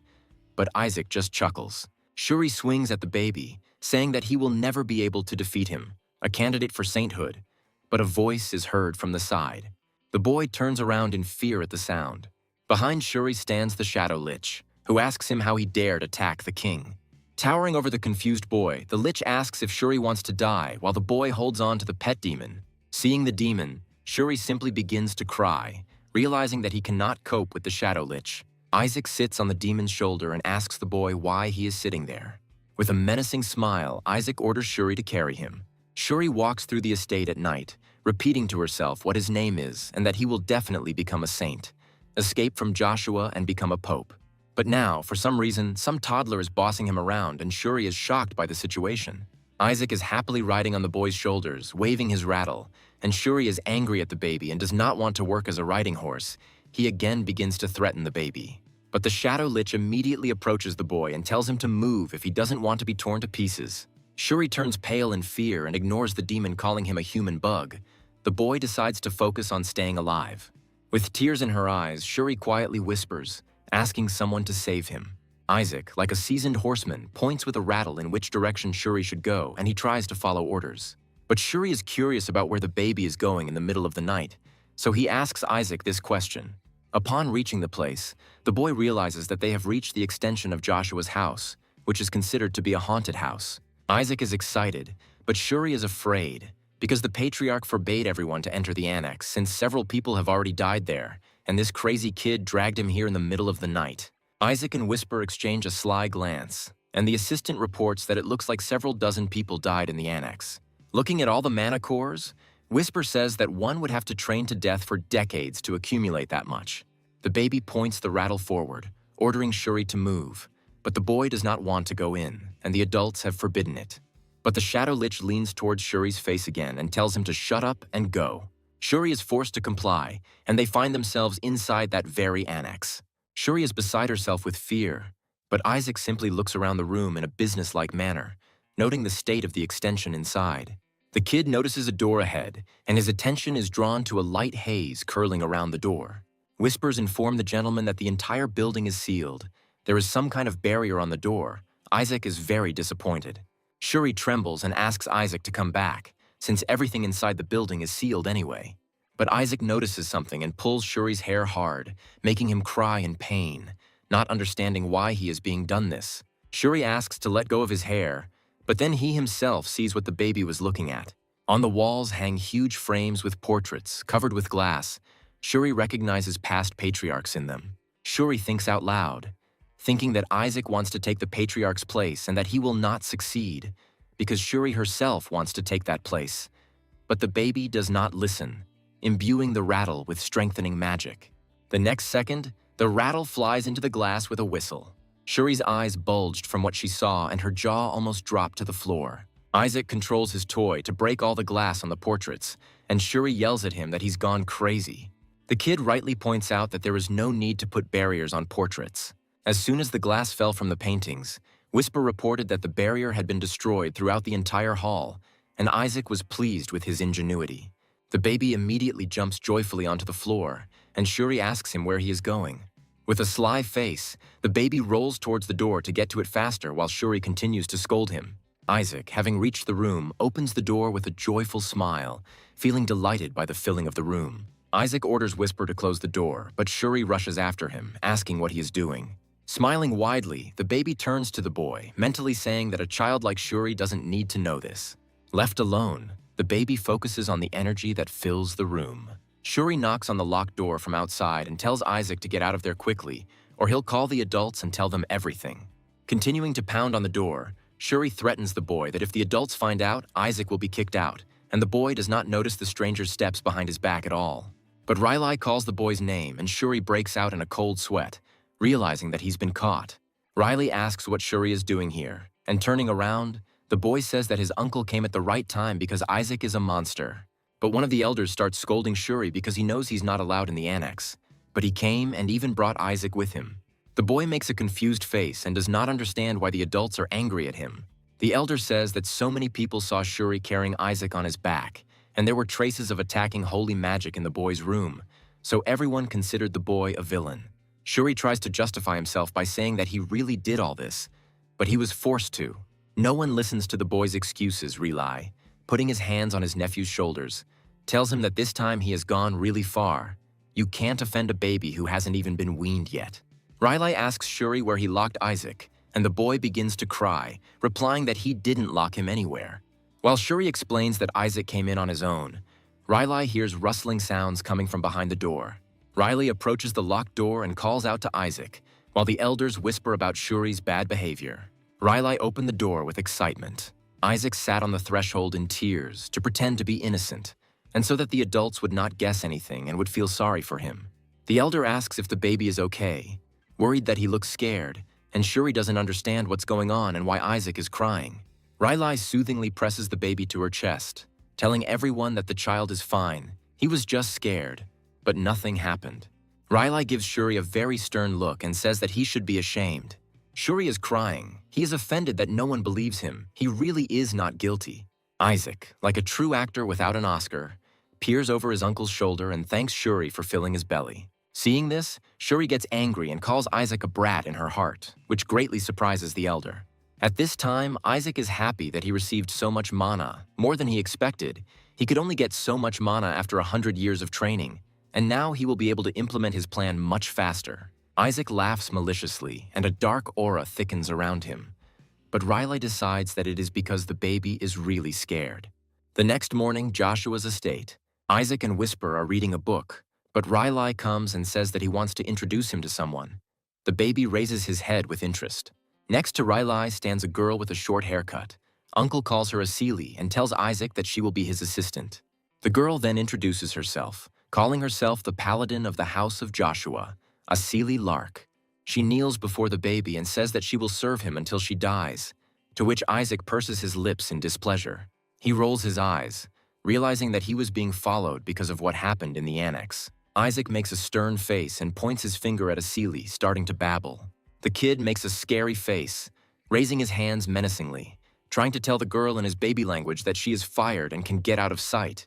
A Seelie and Relai look at Isaac's movements in confusion. The girl's shadow looms over the baby. Isaac looks at a Seelie suspiciously. The girl, blushing, asks Relai for permission to squeeze the baby's cheeks. She is beside herself with delight. Relai smiles sweetly, but Isaac does not share the delight and thinks that absolutely everyone in this house is crazy. Relai puts his hand in his pocket. He wants to give Isaac something. Isaac's uncle shows the little boy a box containing a simple silver ring, and he says it is a gift. Isaac looks at the ring with disgust, mentally wondering if Relai found the jewelry in the trash can. Whisper also chimes in, saying that he heard about Joshua's financial crisis. Apparently it's true, since his uncle is giving him something that can't be called a gift for the gentleman's first birthday. But a Seelie, having recognized the thing, says that it is a relic of a saint. Now Isaac is really interested in the gift, since it is a relic, and Relai, stroking the baby on the head, says that he took this ring from the council especially for Isaac. Isaac realizes that this is a real relic. It is this ring that the saints used in the battles against him, and this ring contains a small miracle of God. In Isaac's hands, the ring becomes covered with a bright glow. This is the holy power stored in the ring. Isaac is already making clever plans on how to fix the ring if it breaks, because right now it looks pretty fragile and will most likely break after a couple of uses. Howl stands under the tree and looks angrily at Isaac and his new gift. Isaac sees his murderous gaze and understands that this is the best proof of the ring's authenticity, because Howl looks at his little nephew as if he is ready to kill him. Howl decides to approach the baby, calling him his cute little nephew. He smiles widely at Isaac, complimenting him. Uncle asks if Isaac is comfortable in this place, but Isaac and Whisper are completely shocked by his smile and kind words. Gowl tries to keep his face and smile, but he thinks to himself that everything is getting complicated. He even broke the blessing device. But everything went wrong, and now Isaac has received the relic of the saint. One of the elders had no problem giving Relai a ring for the baby since he wouldn't be able to receive the blessing, and Howl saw it. Gowl even asked to give the relic to Shuri, since it was so easy to ask for such a valuable thing. But the elder says that Shuri has already received a blessing from the Holy Throne, and there is no need to be greedy. Howl was angry because he wanted to take this ring and give it to the Holy See, and now the ring is in the hands of a baby who won't even understand the value of the thing. Howl puts on a businesslike air and tells Relai that if he was going to give the baby a gift, he should have chosen something better than such trash. But Relai is outraged by the way his brother talks about holy things. Howl says that Isaac and his precious nephew are too, and Howl has a box in his hands. He opens the box in front of the child, and in it lies an expensive-looking gold ring with a stone. Gowl says that this thing is imbued with blessings from the Holy See, and it is this ring that will be able to bring more benefit to the relic storage, and Relai will never be able to get something like this. Relai watches what is happening with interest and surprise. Continuing to smile openly, the uncle offers the little boy to take the gold ring and give him the old silver ring. But Isaac only responds by slamming the new gift into Howl's face with all his might, saying in his childish language that the ring smells terribly of Dad. And then he sends the ring into a long flight, while his uncle is in shock. Relai and Asili silently watch everything that is happening, and Gowl watches as the ring falls somewhere into the water. Relai is surprised by Isaac's action, because the ring from Gowl looked 1,000 times more expensive than the one he gave. Isaac smiles sweetly at Relai, showing the silver ring in his hand. Out of joy, Relai and Asili throw Isaac into the air, and the uncle promises to give his nephew the best of everything. Meanwhile, Gowl and his assistants are looking for the gold ring in the water, because the ring is important.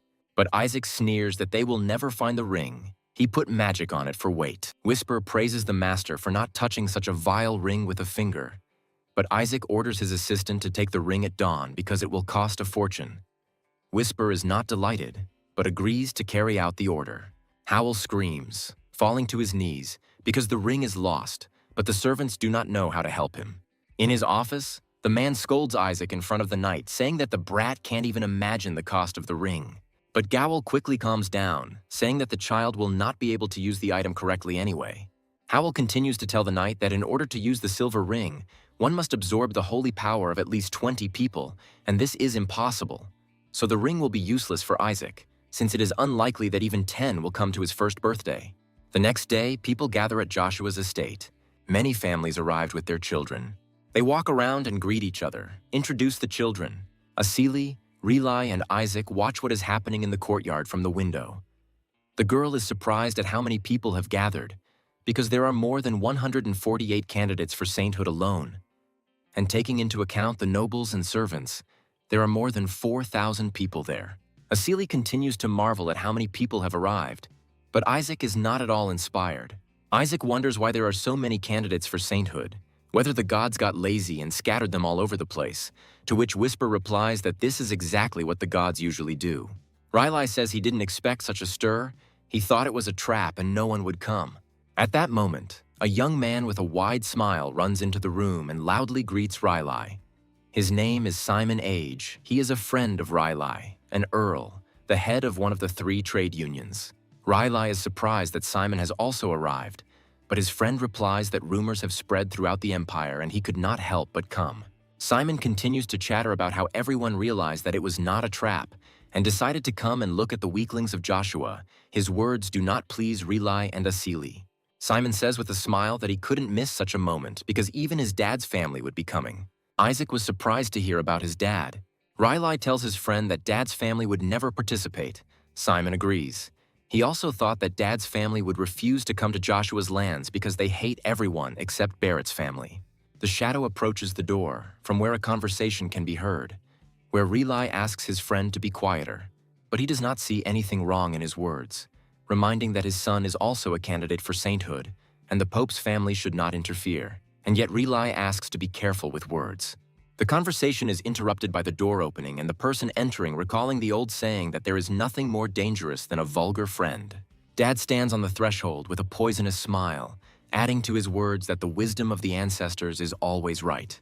Simon immediately became quiet, realizing that he had said too much and that his dad had heard him. Rely is confused. He doesn't know what to say in his defense. The cardinal smiles grimly, saying that he never thought that such a weak man from the Joshua family would organize such an event. He also says that he hopes that Isaac can bring back something from the relic vault to save the family's face. The Pope looks ahead, expressing a desire to see the child Joshua, who dared to call himself a candidate for sainthood, but he does not see him. At this time, Asili hides Isaac behind Rylai's back, making his face even more disgusted. Pope Hirej Barrett says that this is a great opportunity for Joshua, and he will sincerely pray that the candidate for sainthood will bring glory to the name of this family. Rylai senses a catch. He begins to think that this could be a trick on the part of the Holy See, because it is strange that the number of candidates has grown from 25 to 148 in just a week, and this can only be explained by the fact that the Holy See turns a blind eye to the fact that even the lower families have put forward their candidates. Riley turns to Isaac with concern, realizing that once all the candidates are placed in the vault, each of them will want to throw out the weakest one in order to win, meaning they could harm the baby during the chaos. Asili is worried, also understanding the situation, but Isaac just calmly picks his nose, sitting in the girl's arms, not caring about the upcoming test. This is the Joshua family crest. We are told that the boys of the Joshua family always had good looks and an impeccable family reputation, but other than that, they were always useless. But there were those who wanted to obtain Joshua's superior genes by marrying their daughters to him. Or there were those who tried to gain the favor of the Pope, who hated the holy race. For such people, the Joshua boys were ideal prey. An unknown hooded man gave the child a bottle, asking him to give it to baby Joshua, explaining that it was a prank. The man said that this bottle contains something that will not kill the child, but will prevent him from doing anything. The man ordered the contents of the bottle to be mixed with water and given to the baby, saying that the container contained holy poison, and with its help, one could teach the boy a lesson about how cruel the world can be. However, there were already a bunch of such bottles lying on the floor. Many children watch with their mouths open as what is happening. And Isaac happily finishes another bottle of this kind, not paying attention to the surprise of the other children. After finishing the contents of the bottle, Isaac squints with pleasure, wiping his mouth as if he had just drunk a can of beer. The baby laughs, swinging the empty bottle in the air, but the other children are scared to look at how much he has already drunk. The kid throws a bottle at one of the boys, demanding that he bring more because this poison cannot kill him. Isaac laughs evilly and demands more poisoned water, and the child at whom Isaac threw the bottle cries in pain and wants to go home. The other children try to calm him down. All the boys are trying to figure out what's wrong with the baby. They are scared by the amount he drank. They whisper that there should have been a laxative in the bottle, and out of confusion they start to think that the baby could have taken the wrong bottle, while Shuri is ashamed of Isaac, who is drinking more and more poisoned water. Shuri goes to the baby, who is drinking from the poisoned bottle again. He abruptly snatches the bottle from Isaac's hands, telling him to stop drinking. Otherwise, it looks like he's dehydrated. Shuri hands the baby another bottle, offering to drink from it, but Isaac is not at all impressed. He throws the object in the boy's face, babbling as he replies that the water he brought is not poisoned and therefore he doesn't need it. The baby crawls up to another boy who has another bottle of poison and demands to give it to him, but he doesn't understand why the baby is so energetic and doesn't really want to give the bottle back, while Shuri is lying on the floor with an imprint on her face from the bottle thrown at her. A child with a bottle in his hand says that it contains holy poison, which greatly surprises another child, because he is sure that the baby will die from this, and Isaac is very surprised to hear about holy poison. Tired of waiting for another dose of poison, the baby attacks the children with a bottle, trying with all his might to take away the thing he needs. Isaac gets into a fight with the boy, wanting to take the bottle away, while the other children talk about the baby's incredible resistance to poisons. The boys whisper that perhaps the baby knows that the water is poisoned. Some children assume that the baby has a high rank of spells against poisons. Others say that by drinking all the poison, Isaac is deliberately trying to save others. But Shuri is sure that this is not so. Suddenly, Shuri looks up to look at the boy who just approached, distracting herself from her thoughts about Isaac. A boy with silver hair and golden eyes, dressed in a long white robe, asks if others consider the child's behavior self-sacrifice. Shuri jumps to his feet, realizing that it is Kaina Barrett in front of him, and the boy is very surprised by his presence, because his father's family has never participated in the trials before. The child with yellow eyes is indeed named Kaina Barrett, and he is the direct heir of his father's family. The other children are also surprised and do not understand what a child from the father's family is doing in the vault of a saint that Barrett's family hates. Isaac, who managed to defeat the boy and take away the bottle of poison, sits and listens to conversations about how, apparently, the winner of the test is known in advance. Looking at Kina, Isaac ponders the boy's strange hair color, wondering if it might even have been dyed, since everyone else in their family has brown hair. At the same time, Kina explains to those present that his presence is not at all strange, because the Pope's family is the head of all the clergy, which means that the repository of the saints' relics also belongs to them. This statement discourages Shuri. Kina boasts that he has come to take what is rightfully his. The other children are confused. Isaac smirks at the boy's arrogant speech and thinks that this really confirms his relationship with his father. Isaac also sees Kina's holy power, realizing that it surpasses the bishop's holy power, and this impresses Isaac a little. The kid understands that a candidate for sainthood is expected to have enormous holy power. While Isaac examines his father's descendant, Kina tells the others how vile it is to mock a child in an attempt to humiliate the family of the estate's owner. Sitting down on her knee in front of the baby, Kina says that the child cannot be resistant to poisons, and it is the power of the saint trying to protect him. With a kind smile, Kina reaches out to Isaac to cleanse the baby of the poison. Kina tries to take the baby in her arms, which has gathered holy power, the other children whisper, admiring the boy's holy power and his ability to use the detoxification spell. But Isaac does not believe in Kina's good intentions. While Kina uses the spell with a peaceful face, Isaac realizes that the boy is simply using it to show off his strength to others and plans revenge. Isaac slaps Kina across the face, leaving a mark. The other children note that the boy's holy power has disappeared. Kina, with a swollen cheek, looks at the baby in surprise. Isaac slips out of Kina's grasp as he stands there confused, unable to believe that his holy power is gone. Kina trembled with anger and the thought that the baby could be stronger than him. In rage, Kina clenches her fists and looks at Isaac with a look full of anger, mentally calling him an insect Joshua. Isaac responds with a similar look, asking what Kina is looking at and calling him baby.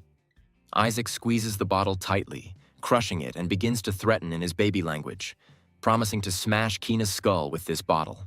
Shuri suddenly lunges forward, grabbing Isaac, screaming at him not to do this. The rest of the children are confused by what is happening. Kina looks at this picture with the thought that Shuri is looking after the baby because they are one family, and the rest are whispering about how ugly Isaac acted, hitting in the face the one who wanted to save him. But Shuri, pinning Isaac to the floor, mentally calls the children idiots for not understanding that if it weren't for him, they would have all been hit over the head with a bottle by now. Isaac is furious that he was interrupted so abruptly. Kina says that everything is fine. He understands that he could have surprised Isaac because he is still just a baby. Turning around, Kina leaves and wishes Joshua's children luck, telling them to bring back some trinket from the vault to save the family's face. Shuri continues to hold Isaac close as he glares at the insolent boy. Turning around halfway, Kina adds that he will still take the best treasure in the vault. Kina sneers that Joshua doesn't even dare to approach the remains of the Demon King. But this information really interests Isaac. Shuri quietly calls the child of her father's family disgusting, wondering why he causes so much trouble. Isaac starts screaming loudly, demanding in childish language from Shuri an explanation about Kina's words about the remains of the skeleton. Shuri was frightened by the surprise. But Shuri doesn't understand what the baby wants from him and why he shakes him from side to side. Finally understanding what Isaac wants, Shuri announces the head of the family's decision to pass on the secret technique to the child who will bring the body of the Demon King. Hearing this, the baby cannot contain his surprise. Isaac scolds Melissa for daring to mock his former body. The children calm down and just wait for the test to begin. Talking to each other, Shuri sits quietly near the column, and Isaac, not far from him, finishes drinking the remaining poisoned water. Out of boredom, the baby reflects on his past. Isaac thinks about all the mana that has accumulated in his body over the centuries, and if he can get it, he will instantly reach the 10th rank. But all the children present will become an obstacle in his way, so Isaac glares at them, and the boys awkwardly turn away, avoiding looking him in the eyes. Throwing the crushed bottle aside, Isaac muses that he will step over anyone who gets in his way, Shuri becoming increasingly frightened by his actions. Interrupting the children's quiet time, a male advisor from the Joshua family approaches them and asks all the children to gather, as they are about to leave for the vault.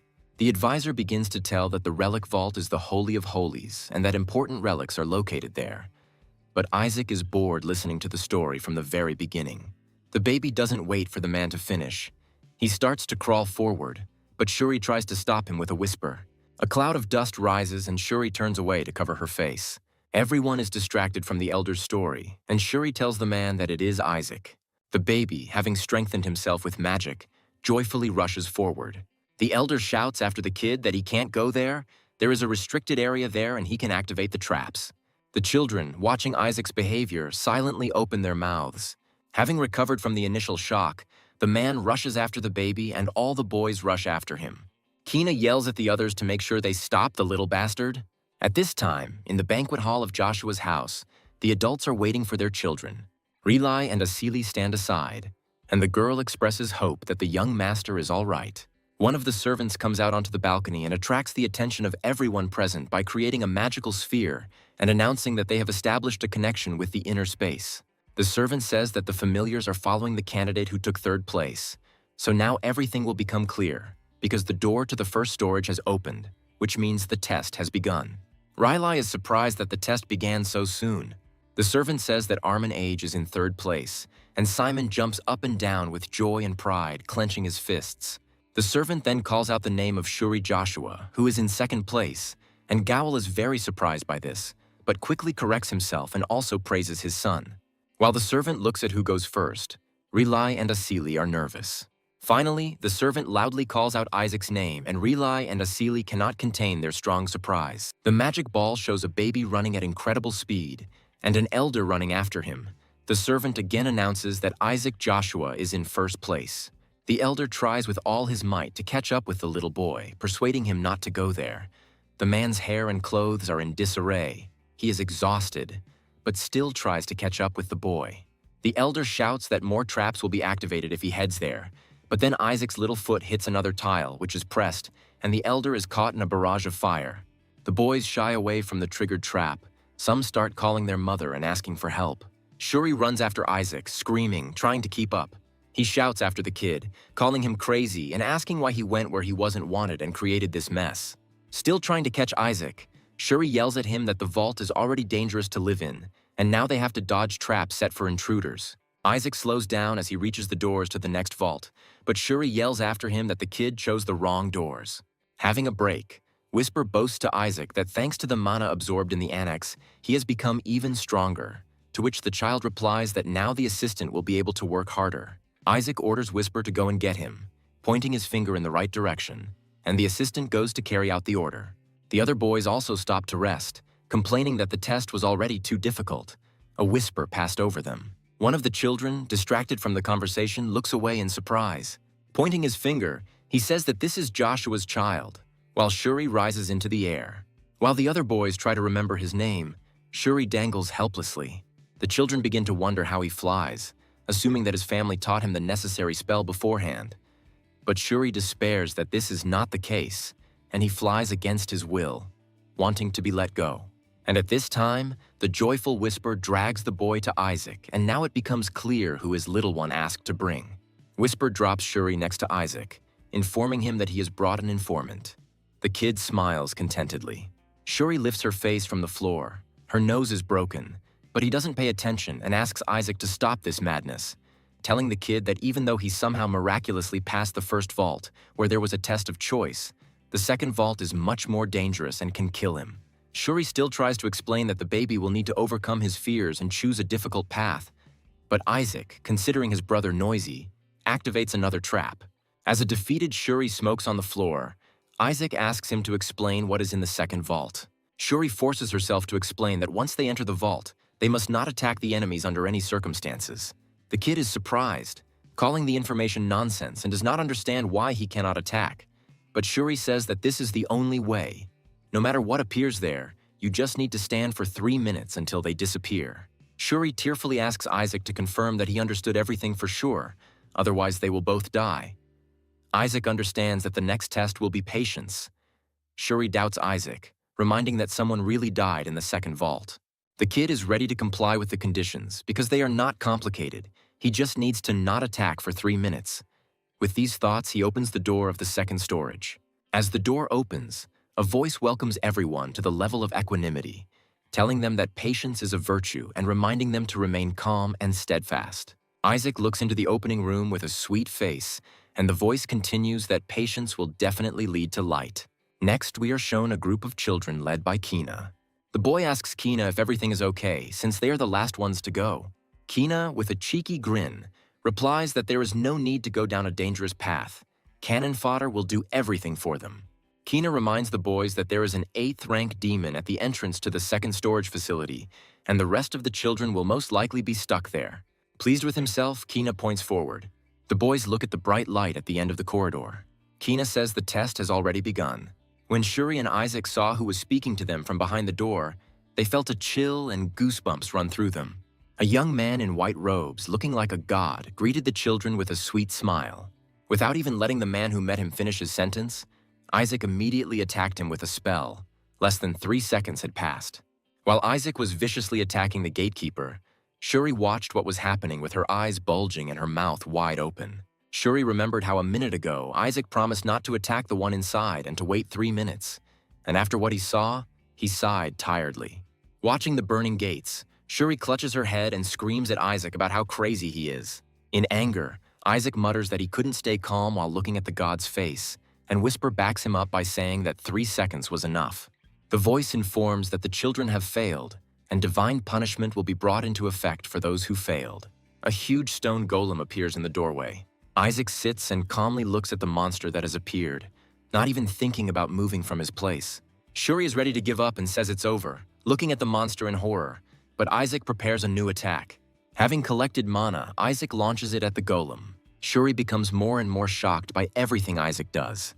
Isaac's spell destroyed the golem's core and it began to disintegrate.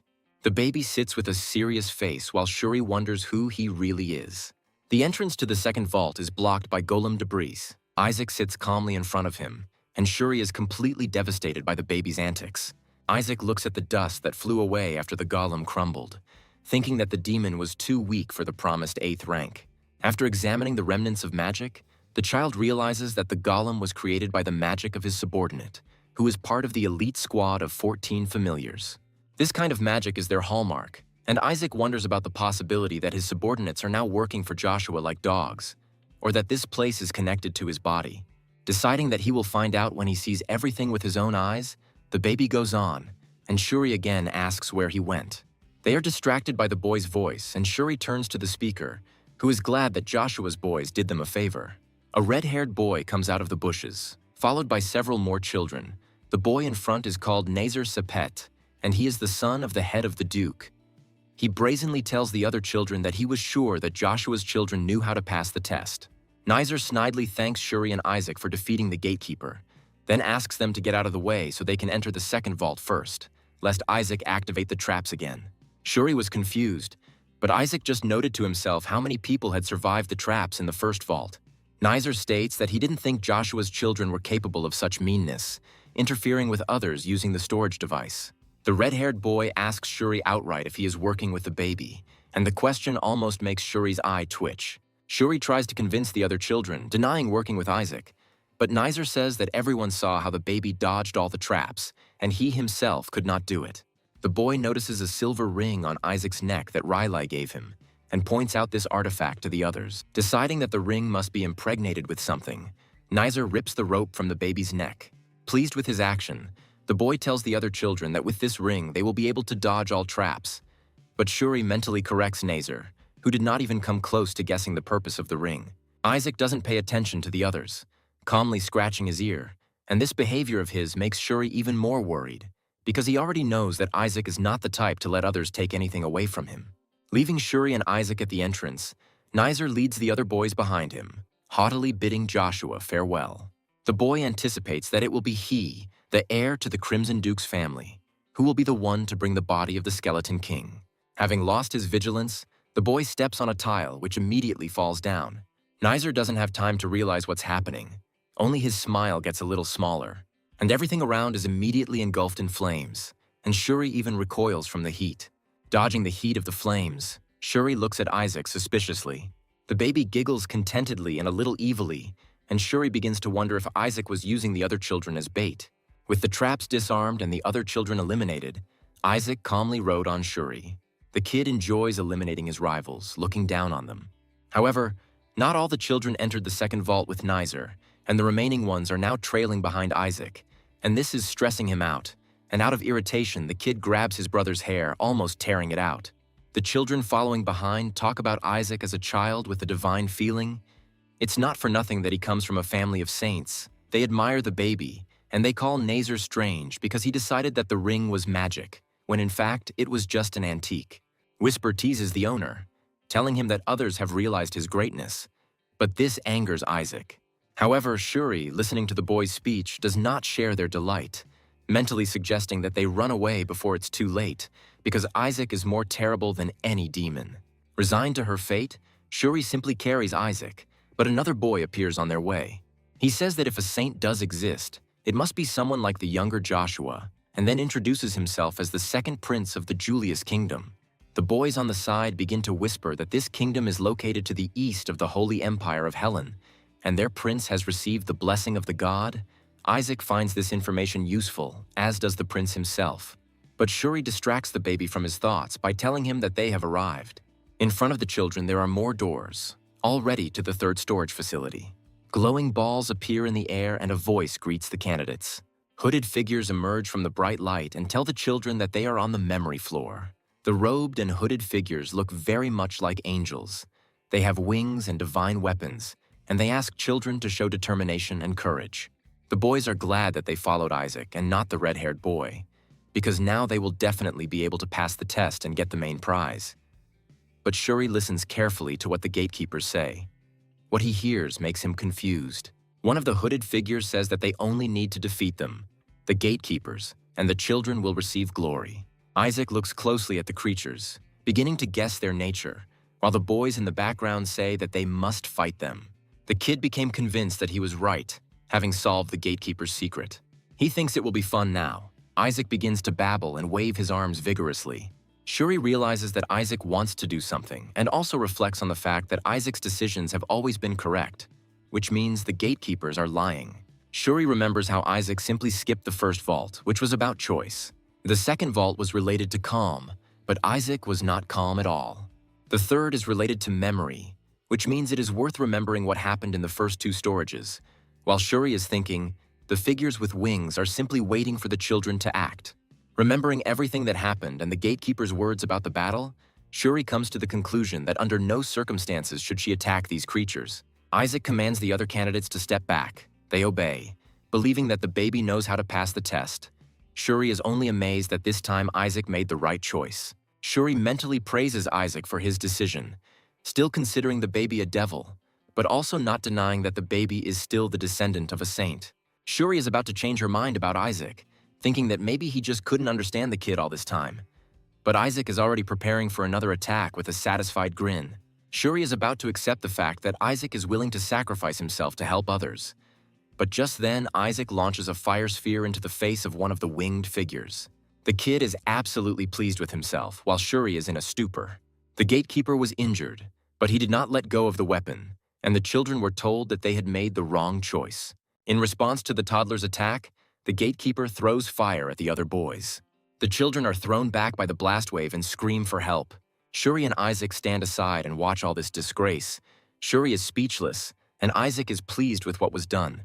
Shuri looks at Isaac with apprehension, once again calling him crazy. Isaac laughs evilly, having figured out the nature of the Gatekeepers.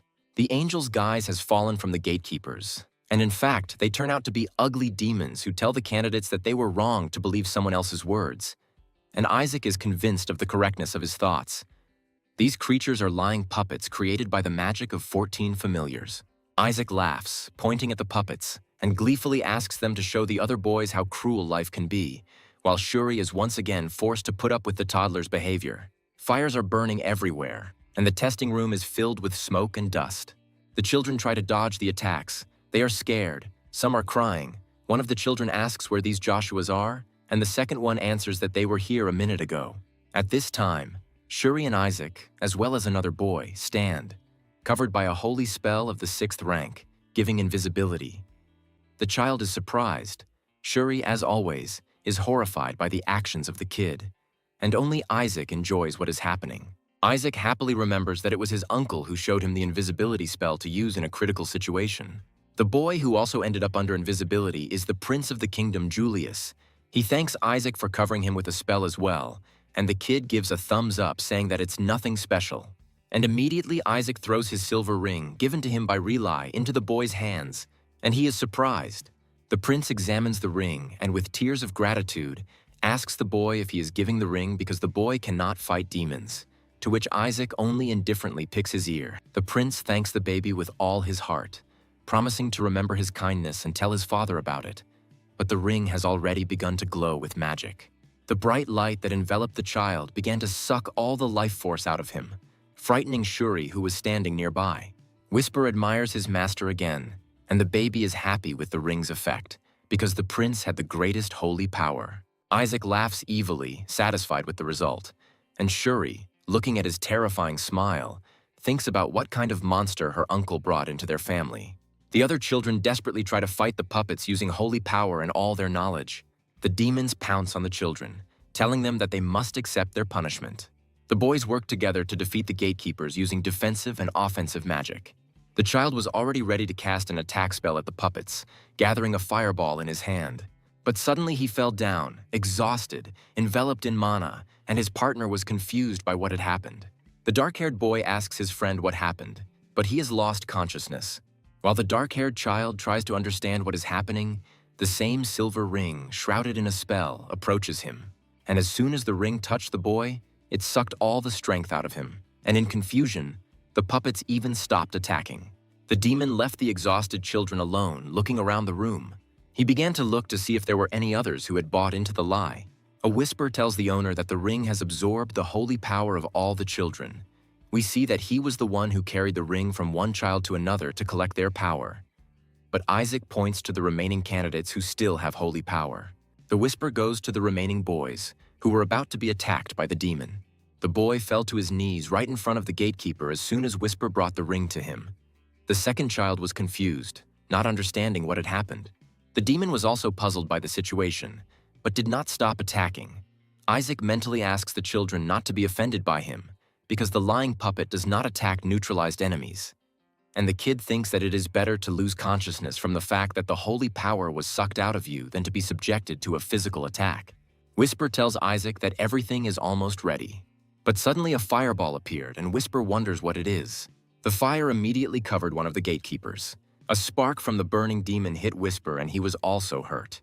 The child who came up looks straight at Shuri and Isaac, even though they are hidden by invisibility, and says that he finally found him. We see that it was Kaina who dealt with the puppet. He entered confidently, turned to Isaac, and the holy fire was still near him. Isaac, unlike Shuri, is not at all impressed by the boy from his dad's house. He only thought that he finally showed up, because he had not been seen since the beginning of the test. Shuri continues to look at the spell created by Kaina in amazement, calling him a genius. The invisibility has completely worn off the children. What Shuri was so surprised by was the huge firebird that was Kaina's holy spirit. And Shuri was shocked by the boy's ability to summon a holy spirit at such a young age. Kina tells Isaac that the baby surprised him, as Kina thought that he was the only one out of all the candidates who could defeat the demon. The son of the house, Barrett, asks if Isaac deliberately lured the other children into a trap. Kina is about to threaten the baby, but the boys, who have come to their senses, abruptly interrupt Kina, saying that he is wrong. The boys take turns telling that Isaac actually tried to pass the test for them and even told them which direction to go. They call Isaac their benefactor. Isaac himself doesn't understand why they think this way and says that they are out of their minds. And Whisper chuckles that this is what people call Stockholm Syndrome.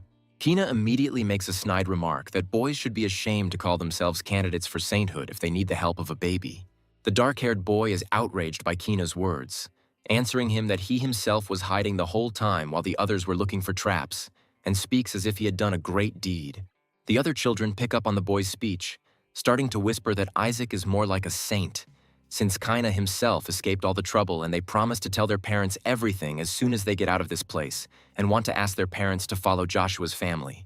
Shuri mentally protests that Isaac is actually sucking all the strength out of them, but she doesn't say anything out loud, and the baby silently watches all this, smiling happily.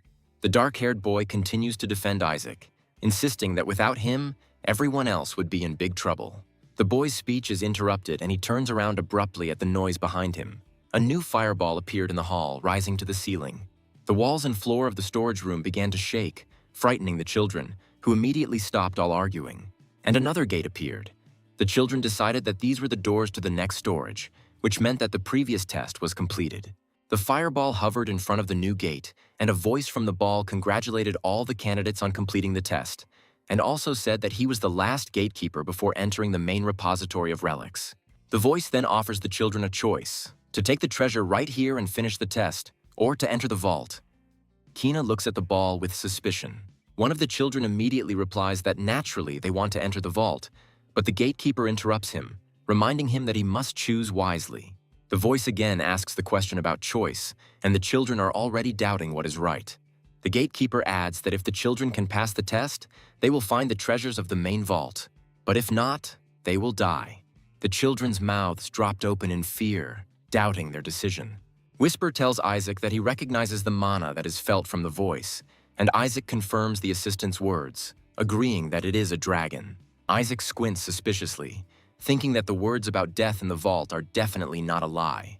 The dark-haired boy says that he still wants to pass the test, and the second child picks up that they went through a lot before getting to this place, and they want the treasure from the main vault, because then they can become saints. The other candidates immediately repeat each other, and in the end, no one refuses the test. Everyone wants to get into the next storage. The voice agrees to conduct the test, since all the children are so determined. After the gatekeeper's words, everything around shook, frightening the children, and only Isaac and Whisper were sincerely happy about the start of the test. The fireball began to grow, filling the entire room with bright light. Stone chips began to fall from the walls, and the children froze in anticipation of the test. The boy standing closest to the others covered himself with a cloak to protect himself from the dust and light.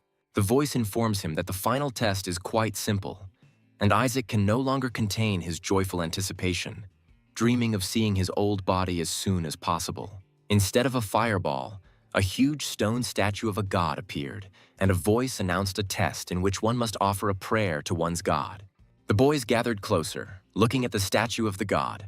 The voice, now coming from the statue, repeats the task of offering a prayer, adding that only those who have proven their faith will pass on. The children discuss whether it is too easy for the test to just kneel and pray.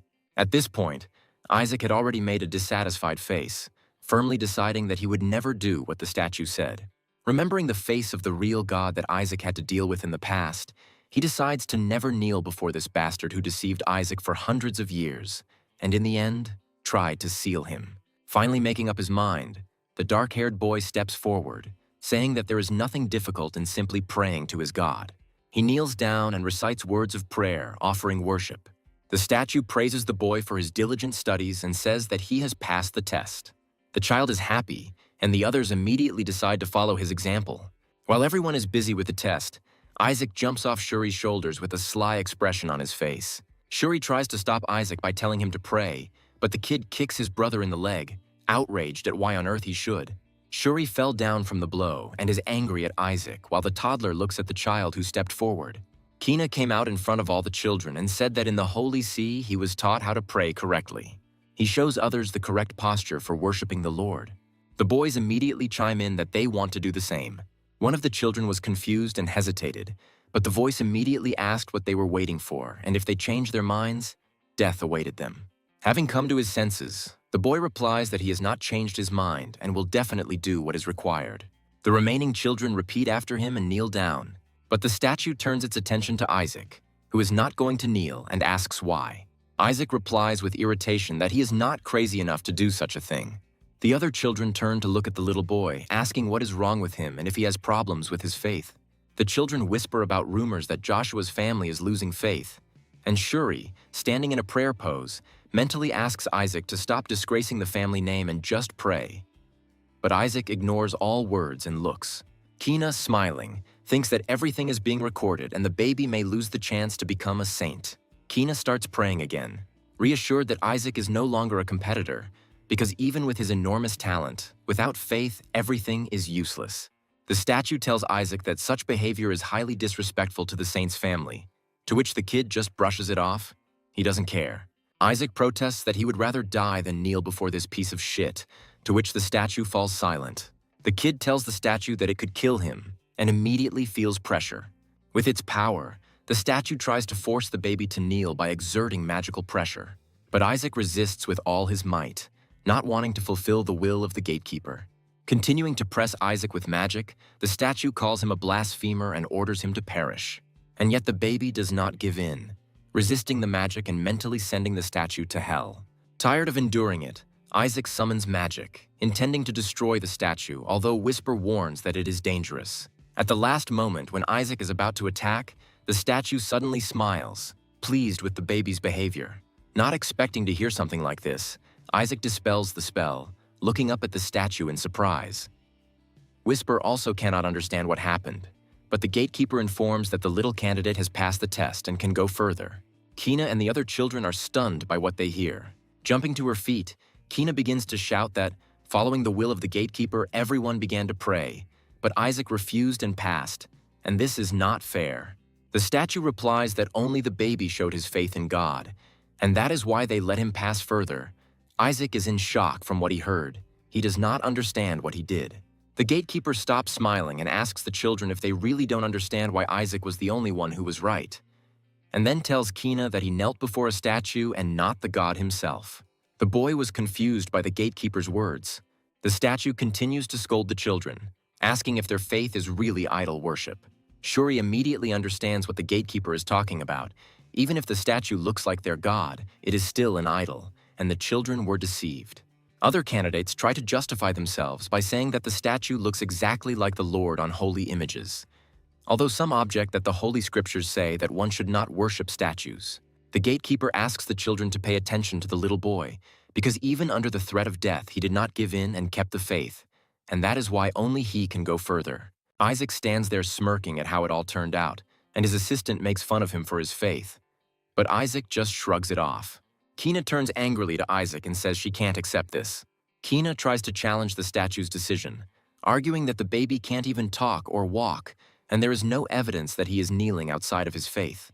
Whisper says that the boy is partly right, But still, Isaac did not want to kneel, and the baby nods in agreement. Trying to prove her point, Kina asks why Isaac doesn't have the stigmata if his faith is so strong. The little boy froze in confusion upon hearing about the religious sign. Kina says he has the stigmata, like any candidate for sainthood, but not Isaac. All the kids turn to Isaac, whispering among themselves after Kina's words. Smiling with smugness, Kina looks at the baby, mentally telling him to give up, because he can't be a candidate for sainthood without the stigmata. The statue ponders Kina's words, but in Isaac's defense, says that he does not have the stigmata because he is still a baby. The children look questioningly at the statue, not believing their ears. Tired of standing in one position, the statue suddenly begins to pick its nose, and the children watch in amazement. Kina screams that it doesn't make sense, but then asks the gatekeeper if he could have moved all this time. Ignoring the last question and continuing to pick his nose, the gatekeeper says that he is serious in his words. Isaac is too young for the stigmata and asks to trust him. Kina, and everyone else after him, begin to resent the fact that a child without a stigma can enter the vault and demand the same for themselves. But the gatekeeper tells them that they must realize that they are not special because of the religious mark on their body. The statue asks if everyone thinks the same and wants to get into the vault, and the children answer in the affirmative. The gatekeeper then promises to send all the candidates to the vault since they so desire, and the boys are glad that they will be allowed to enter. However, Shuri is confused that the gatekeeper agreed so easily, and the statue continues. Since they all want to jump into the fire like moths, then so be it, and this phrase immediately cools the enthusiasm of the candidates. Smiling nastily, the statue begins to dissolve into thin air, saying at the end that of course he will let everyone inside. When the gatekeeper disappeared, the door to the vault was opened, and a huge stream of dark energy poured out onto the children. The candidates immediately felt ill, had difficulty breathing, and began to feel nauseous. Although the gatekeeper had disappeared, his voice could still be heard in the hall, asking if the children could feel the mana emanating from the body of the Skeleton King, and calling everyone fools, showing the children their place, and the gatekeeper's voice also says that he is going to spare those who can bear this mana. But the boys consider what is happening to be unbearable torture. And only Isaac's eyes burn with thirst to quickly get his old body back. The suffocating dark aura doesn't bother him at all. The baby looks into the darkening passage of the vault, anticipating a meeting with his former body. Isaac didn't think he'd be able to reunite with his body after self-destructing in the divine realm. And now that he stands at the threshold of the vault, he's drooling with anticipation. Excited by the amount of mana leaking from the Skeleton King's body, Isaac rushes inside. The gatekeeper's voice asks the others to look at the face of the little boy who has proven his faith, and says that this is the face of a courageous warrior, although at this moment Isaac looks more like a madman than a warrior. The boys are surprised that Isaac's eyes even lit up with anticipation, and they don't understand what kind of child this is. The gatekeeper, once again transformed into a fireball, tells the candidates that it is not too late, and those who are unable to smile in the face of death can turn around and leave, while the children still linger before the entrance to the vault. The gatekeeper promises the candidates permission to choose a treasure from the second vault if they surrender now. While Shuri looks at the gate of the main vault in horror and wonders how he will be able to pass through such powerful dark mana. The other children also do not want to die and think about choosing the most beautiful item from the second storage. But Kina continues to be stubborn, refusing the treasures of the second vault and insisting on going further. Trying to look even better in the eyes of the other children, Kina confidently asks the gatekeeper not only to let him in, but also to activate all the traps. The children are shocked by Kina's madness, and the gatekeeper asks if the child is sure of his father's words. Having become completely emboldened, Kina continues her speech, saying that no one in history has managed to carry out the body of the Skeleton King, not even Saint Melissa. The voice asks if Kina knows anything about the third vault, and the boy mentally says that he knows for sure that Melissa would not allow anyone to die in the vault, which means all the traps are a preventative measure. Having finally stopped seeing the boundaries of reason, Kina tells the gatekeeper that she does not want to be considered a coward who passed the test without problems, and asks him to return the vault to its original and most dangerous state, so that it will be valued higher than the saint. Isaac just looks at the ranting child with indifference, deciding for himself that this one has also gone crazy. But the gatekeeper had already agreed with Kina's arguments, activating all the traps with the words that it would now be easier to identify the saint. The boy pushes Kina forward, saying that he can go alone, he doesn't have to take them with him. But suddenly the children begin to rise into the air, confused by what is happening. Inside the vault, there is a skeletal hand on a pedestal. All the children who were transported inside cannot withstand the mana coming from the hand. They become nauseous and fall to their knees. Only Isaac is delighted by the chaos that is happening, but Whisper asks to look away. The whisper draws Isaac's attention to the skeleton's hand. The assistant says that here it is, the body of the owner. Isaac is happy to see the remains of his body, which has been absorbing energy in this storage for over 100 years. The other children also look at the bones, surprised that just one hand can emit so much dark mana. Isaac mentally corrects them that it is not the entire hand, but only the thumb. The baby focuses on the bone, realizing that it is not even the entire finger, but a part of it, and all the other bones are fake. The dark energy around the skeleton's hand thickens more and more, and a moment later a demon appears in front of the children. The boys are terrified. They scream in fear. They all thought that after the second vault the demons should no longer appear here, but the Gatekeeper reminds them that they themselves asked to remove all protection. The kid tries to take a closer look at the newly appeared demon, recognizing him. The demon, having fully manifested himself, calls the children insects who dared to desire the body of his master. The dark-haired boy yells at Kina, blaming him for what is happening and demanding that he take responsibility. Kina calmly tells them to trust him. He will make sure that everyone gets out of there with the treasure. In Kina's mind, she remembers the 14 familiars, the elite, who were trained by the Skeleton King, but considers them fools who were captured by the Pope's family. Standing in front of the demon, Kina mentally prepares to cast the prepared spell against such creatures and collect all the treasures of the vault. The boy's eyes begin to glow yellow, and he orders the monster to fall to its knees. The demon shuddered from the spell and, roaring, turned to the boy. The other candidates are impressed that Kina used the light of his father's family, but Isaac is indifferent. Kina is pleased with the result, glad that the spell worked, but his face immediately changes when the demon addresses him, as if he recognized him. The familiar immediately rushes at Kina, focusing all its attention on him. The boy, in horror, tries to cover himself with his hands, and the demon sees Kina as a threat because he dared to covet the body of his king. The focus then shifts to the street, to the entrance to the relic storage facility. Adults anxiously await their children, wondering what is going on inside, since the connection has been interrupted. A servant runs up to the crowd of parents and shouts that a great misfortune has happened. The demon seal in the third vault has been destroyed. Riley and Simon's eyes widened in fear. Simon asked his friend if this was the demon who was one of the 14 familiars, but Riley remained silent. In his mind, Riley fears for the children, because if a demon from among the familiars has entered the matter, then everyone inside is in great danger.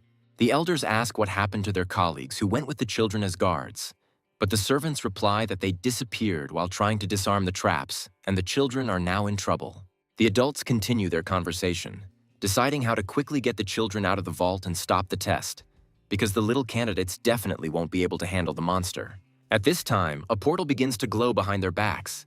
The light from the portal grows brighter, forcing everyone present to cover their eyes. Riley is surprised that the relic vault is opening.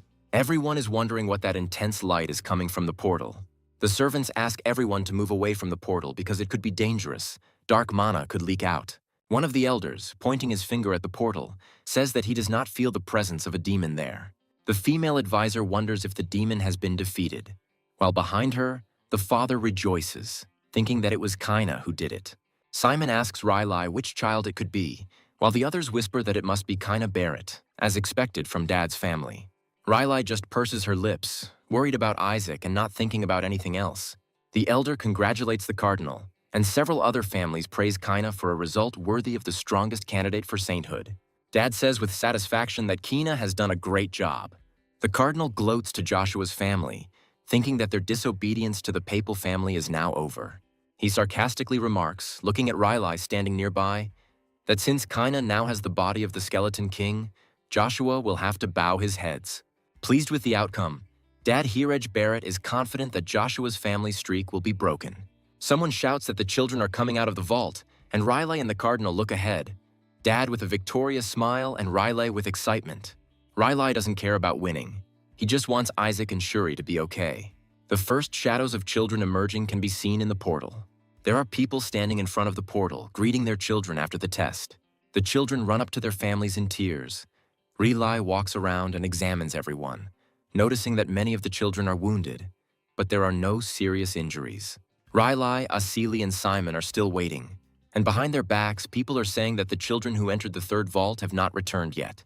they could have gotten into trouble. Riley, hearing these conversations, becomes more and more nervous. The servants announced that the last group of children was approaching, and Asili and Relai focused all their attention on the portal. The candidates emerged from the vault completely exhausted and emaciated, and their parents immediately began calling them by name. Simon and Gowel ran towards Armin and Shuri as fast as they could. Only Riley remained standing and waiting. Gowel hugged his son to his chest, and the boy hugged him back. Gowel asks if Shuri is okay, if there are any wounds, and Asili and Relai look at the boy, becoming increasingly worried. Realizing that Shuri is alone, Riley is horrified and wonders where Isaac is. Relai looks around the clearing and all the children again, looking for the baby with her eyes. At this time, the cardinal sees his son and calls him, making a displeased face. He asks the boy what he has in his hand, but Kina is in no hurry to show the thing, fearing the cardinal's wrath. He starts mumbling, trying to find an excuse for not bringing the Demon King's body. The cardinal grows increasingly angry at Kina, asking him who told him to bring such a useless thing, and a large glowing ball appears behind the man. The light came closer and grew larger, and everyone present raised their heads, not understanding what was happening. The man pointed up, shouting for everyone to look up. A huge glowing wolf appeared in the sky above the field, holding a baby in its teeth. Riley's jaw dropped at what he saw, and everyone else also realized that Isaac was in the wolf's mouth.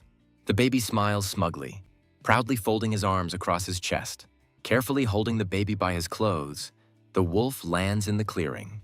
Relai, Asili, and several other adults rush to meet him. Asili asks Relai if the wolf is not the dragon that guarded the relic vault. Riley mentally confirms that this is indeed the case. This is a young holy dragon, the guardian of the relics. While the adults are talking, the wolf majestically descends to the ground. Now everyone can take a closer look at the wolf. The sacred beast has 3 eyes filled with holy power, and although in form it resembles a wolf, its spirit belongs to the holy dragon. Riley looks at the beast in awe, remembering how the matriarch, deeply connected to the dragons, called upon it to guard the relics. The very existence of such a beast is very noble. Riley's thoughts are interrupted by an incomprehensible sound, and he raises his head. Isaac has a bone sticking out of his mouth, which he sucks on with pleasure and smacking sounds. The elder is horrified, and the knight standing behind him asks what the baby has in his mouth. Upon closer inspection of the toddler's happily sparkling face, the adults realize that Isaac is drooling on the remains of the skeleton king. One elder shouts in shock that you can't just put something like that in your mouth, and the second one is so happy that his smile is wider than his mustache, because Isaac finally brought the body of the skeleton king. Watching this whole scene, the father calls his son in a cold voice, and he shudders from the cardinal's tone. Barrett asks Kina if he gave the skeleton king's body to the baby. Dad says in a disappointed voice that this is not a smart tactic, and he continues, looking at Relai standing next to him, that it was rather the mercy of a saint to save the face of the owner of the house. But the wolf abruptly interrupts Dad's speech, telling him that none other than the baby laid claim to the body of the skeleton king. And Isaac smiles from ear to ear, holding the bone in his teeth. The cardinal's face immediately changes, and Kina shrinks even more from shame and fear. We are shown a flashback, going back to the moment when Kina used the holy spell against the demon, and his face when he realized that the holy spell didn't work. The demon stands unharmed after Kina's spell and looks at him with anger. The demon's body exudes dark mana. The children are scared and don't know what to do. The familiar rushes towards the candidates, intending to kill them. The boys scatter, but Kina stands frozen in place, unable to move from horror. There is an explosion and stones fly in all directions. A blue glow appears. The children look up and realize that they are under a protective barrier. The spell extends from the baby's hand and everyone else sees it. Isaac rushes towards the remains of the skeleton king as fast as he can while the others stand frozen under the protective barrier dome. The demon is furious that small insects dared to covet his precious king. The familiar is about to hit the baby, who is approaching the remains. But Isaac, enraged, calls the guard a fool for failing to recognize his master and swings his arm to strike back. A cloud of magical dust rises, hiding what is happening from prying eyes. At this point, the dragon interrupts the story, and everyone gathered discusses that the dragon would not lie, and also wonders what Kina did. Riley addresses the dragon, saying it was too dangerous. Explaining, he continues that 14 familiars are not the kind of demons that children can handle and asks why the dragon removed the seal. Grinning, the wolf says that it was that blonde boy who asked to remove the seals. Kina shudders, and the aura around the cardinal thickens, becoming increasingly dark. The other children immediately confirm the dragon's words, saying that it was Kaina who asked to remove the seals and also forcibly dragged the other children with him to the third storage. The adults look at the cardinal and the white-haired boy with condemnation, reproaching them for their actions and asking how someone from the Pope's family could have done this, since other children could have suffered. People keep saying that if Isaac hadn't defeated the demon, everything could have ended badly. And they also whisper that Joshua's family child defeated his dad's child, and this makes the man extremely angry. The crowd continues to spread various rumors, praising Joshua's family, and Riley looks at Isaac with pride, mentally praising him for the great work he has done. All the elders slowly approach Isaac, who managed to climb onto the wolf's scruff, and with sweet smiles ask him to spit out the bone. But the baby only purses his lips and waves off the elders, who are surprised why the child is so strong. While the elders' battered hands tremble from the baby's blows, Isaac settles comfortably on the wolf's back, continuing to chew on the bone and thinking that he has absorbed a huge amount of mana. The female advisor, turning to Riley, says what a great man Isaac is, and that the matriarch will be glad to hear it. The woman also smiles terribly, dreaming of how, with the bone they have obtained, they will track down the Skeleton King, find his soul, and destroy it. Isaac doesn't like what he hears at all, and he stops being happy. The kid felt a chill as he realized why they wanted the remains of his former body. Like zombies, the elders reach out to the baby, asking for the bone. They offer Isaac to track down the Skeleton King and tear him apart, which terrifies the kid. The mustachioed elder says with a happy smile that they will now be able to resolve a century and a half of grievance, and asks Isaac for a bone. Unwilling to give up his loot, Isaac swallows the bone, causing the elders' eyes to pop out of their sockets in shock.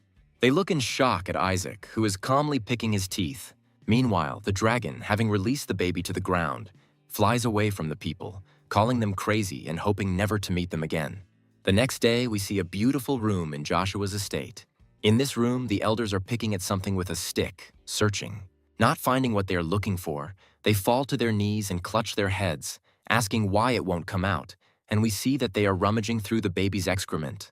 Isaac, sitting next to them, mentally tells them that they can search all day, they still won't find it.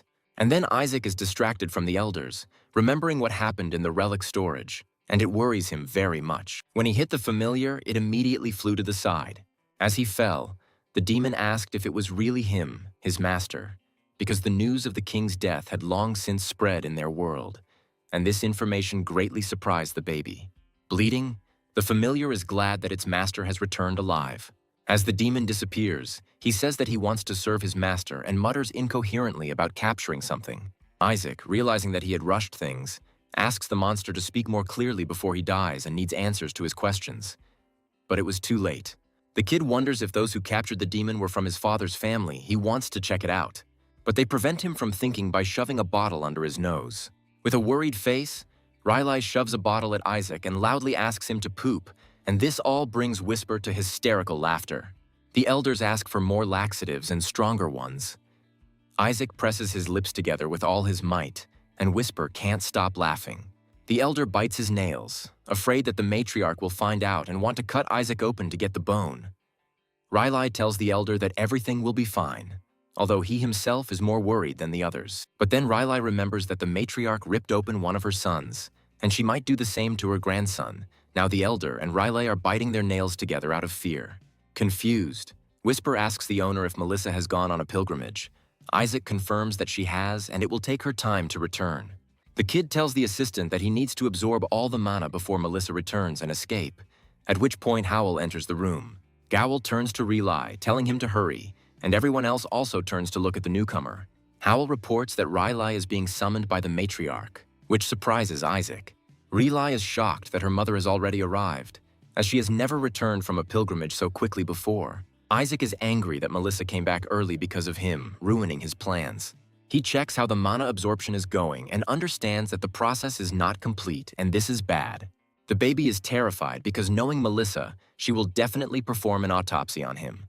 The door opens and the attention of those present switches to a pile of golden treasures.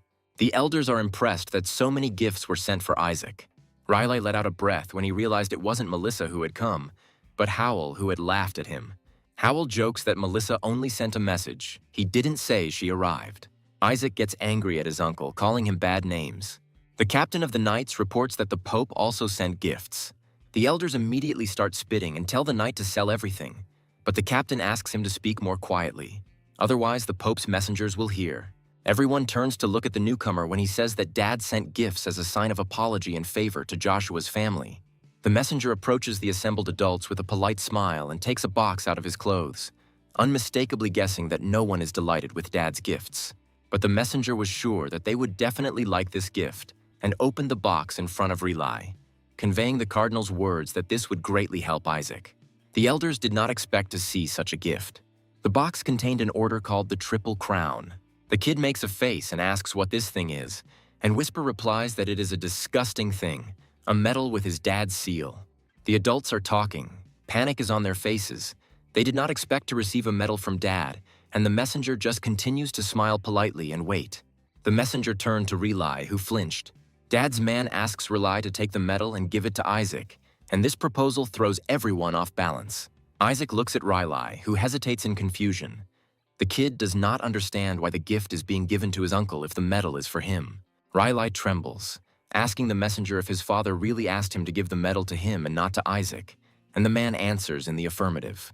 With a hypocritical smile, the messenger reports that he was ordered to see if Relic personally received the gift. Relic clenched his teeth from tension.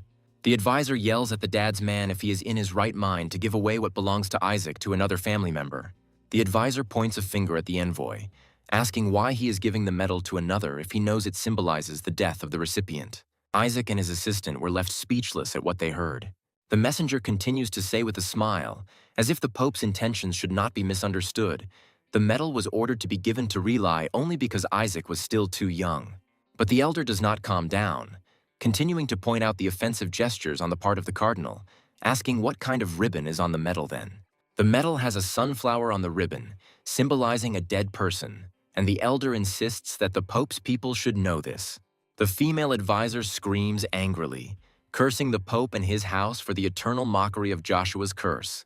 Gowl tries to calm the situation and calm the elders, asking them to take their time, but the advisor asks Gowl in response how one can calm down in such a situation.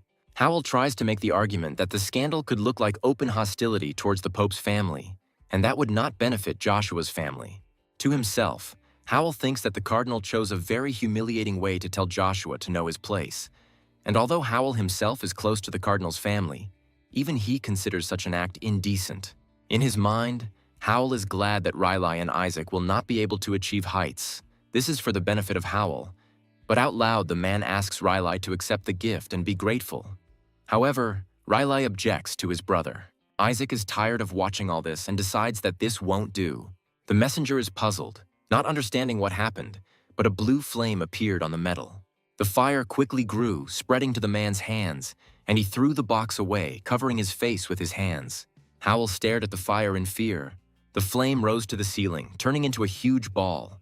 Joshua's entire family looked up at the light, amazed at the appearance of the holy flame, and the messenger just sits on the floor, bent over in pain over his burnt hands. The messenger, trembling with fear, remembers the medal, worrying about what happened to it. Isaac babbles loudly and the elders turn to look at him, noticing blue flames coming from his hands. Isaac sits pleased with himself, continuing to maintain the spell. The adults are surprised that it was he who created the fire. The messenger jumped to his feet and shouted, asking what this meant. The medal was presented by the Pope himself. Is Joshua really going to rebel? The elders, with angry faces, answer the man that it was just a child, and ask a counter-question whether the messenger wants to accuse them of deliberate harm. Relic holds up the medal, saying that the accident happened before the baby received the gift, so he suggests pretending the gift never happened. The messenger is shocked by Relic's proposal, asking if he is in his right mind. Relic shows the man the raised medal and asks if they should accept it, even though it has melted from the baby's flame. The elders whisper how it could have happened that the medal melted, and the envoy is horrified by what happened. The Pope's man asks to give him the medal, trying to justify that he brought the wrong medal. But the sacred flame lights up again on the messenger, and he stops halfway from Relic. The elders happily play with the baby and pull his cheeks, praising him for loving to play. But Isaac mentally threatens them that if they don't let him go, he will set them on fire too. The messenger rubs his scorched bottom, realizing that he is powerless. The Pope's man runs away, shouting that they are cursed Joshua, and the elders laugh maliciously after him. The elders honor Isaac for his actions, which have made their souls lighter, and one of them asks Howl to get rid of the vile metal. The elder laughs, wishing Melissa could see the face of this papal sycophant, and praises Riley for using the holy flame. But Riley doesn't understand what they're talking about. The elder quietly asks Riley not to pretend, confident that it was he who placed the sacred flame on the child. But Riley, thoughtfully scratching his cheek, asks if it wasn't the elders who did this. The advisors are shocked. Their joy has turned to surprise. They ask Riley if he cast the spells when the baby entered the vault, but Riley says that he only cast invisibility magic. Everyone turns to look at the baby, remembering that Isaac used quick-step magic, and Riley is even more surprised that Isaac knows how to use such a spell. At this time, the baby, as usual, indifferently scratches his ear, despite the surprise of the adults from his knowledge of all these holy spells. We see a secret scripture, a treasure that allows us to instantly learn and cast all the spells contained in the book. Isaac is pleased with himself for taking this book from the vault. Even though it is weaker than the skeleton demon's flame, it still turned out to be useful. The elders try to figure out the situation, wondering if Isaac's mother could have used divine spells, but the female advisor says that the baby's mother does not wield fire. She is the complete opposite. The elders come to the conclusion that Isaac is a genius who learned to read before he could talk, like his grandmother Melissa. But the little boy doesn't like all the fuss around him. Asili interrupts the elders' conversations by asking if it isn't more surprising that the baby was able to destroy his father's blessing. The elders' eyes immediately lit up and they wanted to know if this was true. The elder asks to bring him the medal. He wants to personally check this information, and Riley looks at the box from this medal, reporting that there is no medal. The elder is surprised by Riley's words. The old man shouts that the medal was definitely there, but Gowl behind him says that he threw the medal away. Everyone looks at Howl in confusion, and he reminds them that they themselves ordered to get rid of this nasty thing. The elders argue among themselves that this should not have been said and ask to gather people to search. Gowl only sighs. The man thinks to himself that the baby managed to melt his father's medal, which is supposedly made of non-meltable metal, and he doesn't want the elders to see it, so he hid the medal in his pocket. Howl reasons that without evidence, the elders will not be able to confirm Isaac's talent. A few days later, west of the Joshua Duchy, Patriarch Eli Joshua stands on a rock and looks into the water. He tells his knights that the mansion is close and they cannot relax. But suddenly he notices something in the water. Then we see Joshua's estate again. The elders still don't understand why the skeleton king's bone won't come out.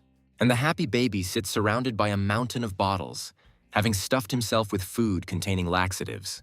The elders are in despair, because Isaac drank 300 bottles of laxative and ate 500 fruits from Julius's house.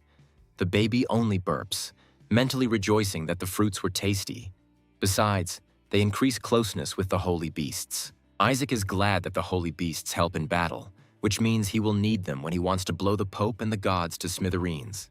The kid understands that there must be such an animal in Joshua's house too, and immediately sees a tail outside the window. Isaac is surprised by the appearance of the beast. The holy beast slowly floats in the air outside Isaac's room window, and we learn that the holy beast of Joshua's house is the holy whale. Isaac hears someone outside the door saying that they need to wait and attend the feast first. But the door suddenly opens and the patriarch enters the room, followed by his knight. All the elders immediately bow before him and greet the patriarch.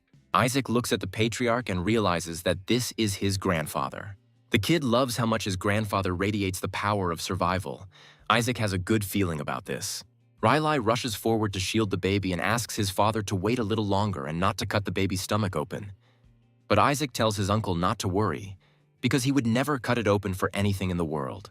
The patriarch silently points his finger at the baby and Riley turns to Isaac. In a stern voice, the grandfather orders the baby to be sent into the flames, causing Riley's jaw to drop and Isaac to be stupefied. Riley continues to defend Isaac, and the baby thinks that he couldn't have misinterpreted the meaning of survival and wonders why they suddenly want to burn him, while the baby is grateful that his uncle is on his side. Riley says that Isaac is too small to enter the flames, and the baby doesn't like it because it sounds like he's going to get burned anyway. Riley asks his father to come to his senses, and Howl, hurrying to them, says that this is too great a reward for Isaac. Isaac doesn't understand why the flame should be a reward, but Riley continues to chatter, and Isaac learns that with the sacred flame, the baby can become stronger, and of course, they can remove the bone from Isaac's body. But Riley continues to beg his father to wait a little longer. and Howl grumbles that the child can simply be cut open. Then the uncle suggests throwing the baby into water instead of fire. It's better than fire. Isaac is outraged, calling them all a crazy family. Gowl, on the contrary, asks the father not to send the child into fire or water, because these are the secret treasures of Joshua, which were used to raise the saint, and the snotty baby is not worthy of them. Isaac looks at his older uncle and realizes that everything he opposes is good for Isaac. Howl tries to shift the focus onto his son, saying that it was Shuri who defeated the demon in the vault. But Riley disagrees, reminding him that it was Isaac who did it. Howl says that the dragon could have been mistaken, because a baby who couldn't even walk couldn't defeat the demon. But Riley asks his brother not to tempt fate and not to go too far, and Riley also reminds that Isaac burned the medal sent by his dad. The patriarch searches for something in his inner pocket while his sons argue. Gowl says there is no evidence, but the patriarch interrupts him, asking about the medal. Eli takes a melted medal out of his pocket and asks if this is what his children are talking about. We are told a little bit of history, which says that the Pope is the only one who has a connection with heaven. And the object that is imbued with the Pope's blessing is the blessed gold from which the medal was made. The patriarch holds the melted award in his hand, and the kid wonders how he was able to melt it if he couldn't do it as the Demon King. Isaac wonders if he has become more powerful in his new body. Riley asks his father how he was able to find the medal, and the patriarch replies that he simply picked it up along the way. It was at the bottom of the lake. Riley praises Isaac in front of his father, saying how powerful the kid is to be able to melt his dad's symbol, while Isaac proudly thinks that now Joshua can prove that they are stronger than dad. Riley says that Isaac will be able to withstand the flames of the Skeleton King, and the elder adds that the baby will become an excellent demon hunter. Hearing their conversation, Isaac looks away. Riley explains how many townspeople have suffered from the Demon King, and the elder agrees, fearing the coming of a new era of the Skeleton King. The whisper tells Isaac that the imposters, pretending to be him, are causing mayhem, and the kid wonders who it could be, even if it is to Isaac's advantage now. Riley screams, asking his father to remember what happened 70 years ago when the Skeleton King broke into Joshua's house and destroyed everything. Isaac was very surprised to hear this information. Riley becomes enraged, remembering the events of the past and the words of the demon, who promised to interrupt the line of the saint. The whisper reminds Isaac that he died 150 years ago, and therefore could not have caused trouble 70 years ago. But Isaac is now pondering the blood curse that Riley spoke of, now understanding how Joshua has such a long lifespan. While the kid reassures himself that the average demon's curse is just a toy, Isaac is about to suppress the curse with his mana while the adults continue to develop the theme. The female counselor says that although the curse does not kill them, family members suffer from erectile dysfunction or stunted growth, and the man adds that many also go bald very early. Upon hearing about the baldness, Isaac becomes enraged, promising to kill the bastard, and Whisper adds fuel to the fire by saying that baldness can also be hereditary. The patriarch approaches the baby and examines him. Eli notices Isaac's red eyes and realizes that he is cursed too. The patriarch tells Riley and the elder that fire and water are not enough, and Isaac becomes nervous and anxious about such speeches. The patriarch says that he will give the baby the Holy Spirit, and these words unsettle everyone present. Isaac is surprised, but this is something he really wants to get. The Holy Spirit can only be received by one's own free will, and Isaac needs a very high rank to get even with the gods. The kid was already dreaming about receiving the Holy Spirit and slapping the gods on the back of the head. Howl wants to argue with his father, saying that the Holy Spirit is too much for a baby. Howl is outraged because the Holy Spirit is transmitted to those who brought glory to the house of Joshua, and Isaac did nothing for this. Isaac hisses tiredly, mentally calling his uncle a donkey who started playing the barrel organ again. The patriarch addresses Gowl in a stern voice, and he asks what he personally did when Dad sent the so-called gift. Eli scolds his son, saying that the heavens dared to insult in their own home, and Howl delivered their people back safe and sound and now protects them. The patriarch is unhappy with his son because he has done nothing but belittle his nephew and is now trying to hold on to Isaac. Howl has nothing to say to his father's words. Isaac gloats as the patriarch scolds Howl, saying that even animals protect their family and the house of Joshua stands on the principle of protecting the weak. Howl is horrified when his father sternly reprimands him that the little child is helping them defend their honor and they all must take care of the baby. Then the patriarch demands to call everyone from the main house. He wants to give Isaac a blessing. A few days later, Joshua's main house. Riley rushes to her father and Isaac, asking what her father is planning if he doesn't just want to give the child a blessing. The patriarch replies that if you simply place the baby in fire or water to extract the demon king's particle, the child may be harmed. The anti-demonic properties of the fire and water of the temple are too strong and can harm the baby, and he will never master the rites of exorcism. Relic says that then Isaac will not be able to rise above the 5th-rank priest. The patriarch says that he will give Isaac a choice between fire, water, and the Holy Spirit. This will be enough to test. Gaul is happy with his father's decision because it means that no one will give the Holy Spirit to a baby for no reason. Eli places 3 balls of different colors on the table in front of the child and asks him to choose. Relic, watching his nephew, mentally asks him to choose a white ball. Each of the balls contains the energy of water, flame, or spirit. But no matter how much Relic prayed in his mind, the baby chose the red ball. Isaac holds the red ball up, indicating that the choice has been made. Howl smiles slyly and asks the upset Relic not to be too sad. But all conversations are interrupted when the room is filled with a reddish light. The ball Isaac chose begins to crack, and then a huge fireball bursts out. The elders are confused. They are surprised that it was not the flame of the temple. A spirit appeared before everyone present. Relic and his brother's eyes widened in surprise. The spirit that appeared looked at the people with displeasure, and the first thing the spirit did was to direct its fire at the elders. Gaul immediately asks his father why there was a Holy Spirit in the red balloon, but the patriarch tells his son not to make noise. Eli reminds his son that he never said there was only one Holy Spirit, and Howl is confused. The patriarch says Joshua's family roots are in the water, but Isaac was able to create a flame that melted the Pope's medal, so Eli hid a trap. But Isaac still made the right choice, and now a spirit has appeared, although not the one the patriarch expected. The spirit looks at Eli with anger and calls out his name in fury. The spirit's eyes glow with rage, and he screams that Eli is crazy for daring to summon him, a spirit of royal rank, to the human world. The elders are terrified of the spirit's wrath. The Holy Spirit is gaining more and more strength for the attack, and then he unleashes fire magic, directing it at Relic and the others. The elders try to run away from the fire. Gaul covers himself with his hands, but Relic and the patriarch just stand calmly in place. While running away, the elders say that protective spells must be used. Howl asks his father why he called the royal rank if he doesn't want to burn all of Joshua's lands. Eli replies that it wasn't him and points his finger at the baby. Isaac is shocked by this statement. But the grandfather is happy with Isaac and proud of his grandson. This is evident from his smile. However, Isaac has no time for his happy grandfather. He simply doesn't understand what's going on. The summoned spirit continues to rage, frightening everyone present with fire. Isaac doesn't understand why the king rank appeared if he only poured a drop of holy power to summon the middle rank. The whisper asks what the owner is made of, and the baby thinks with horror of what he could have caused if he had really put in the effort. Isaac examines the summoned spirit and realizes that the flame the spirit has is anti-demonic. Such flames transform mana into holy power. Whisper happily says that this will help Isaac a lot, and he agrees with the assistant's words. But Isaac sees how furious the spirit is and doesn't understand how he can subdue it, while the spirit continues to destroy and set fire to everything around it. The whisper hesitantly tells the owner that he needs to be subdued somehow. Isaac remembers with irritation that royal-ranked spirits are closely connected to the heavens, and that Isaac doesn't have enough power to get too close yet.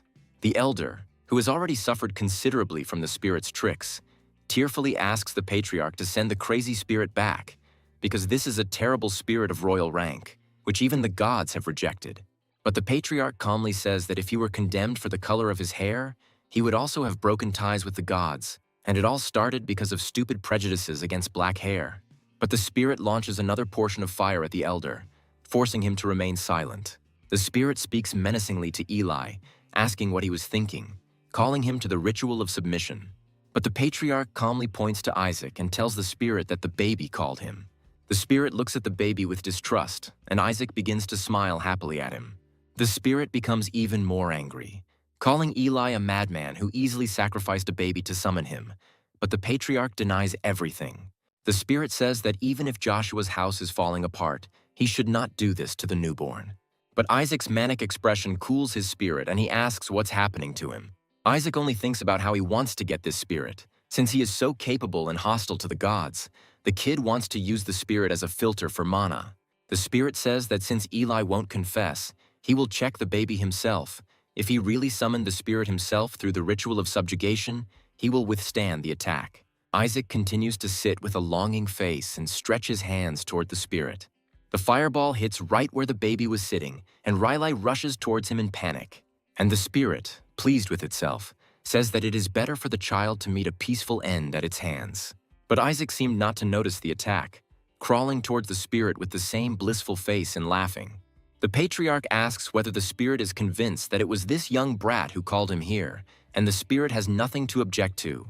The patriarch tells the spirit to choose whether to make a pact with the child or to refuse and accept the punishment. The spirit is angry, he didn't expect this.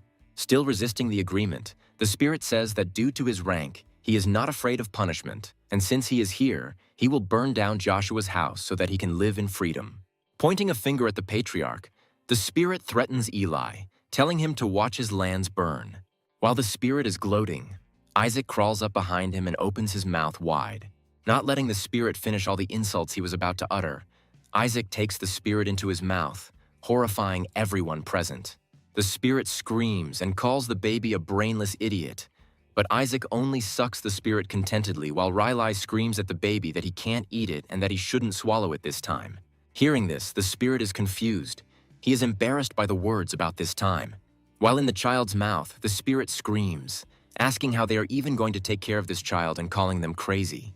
The spirit continues to shout threats and says that he is ready to retreat now, but they will all pay later, and the baby continues to slobber on the spirit with delight.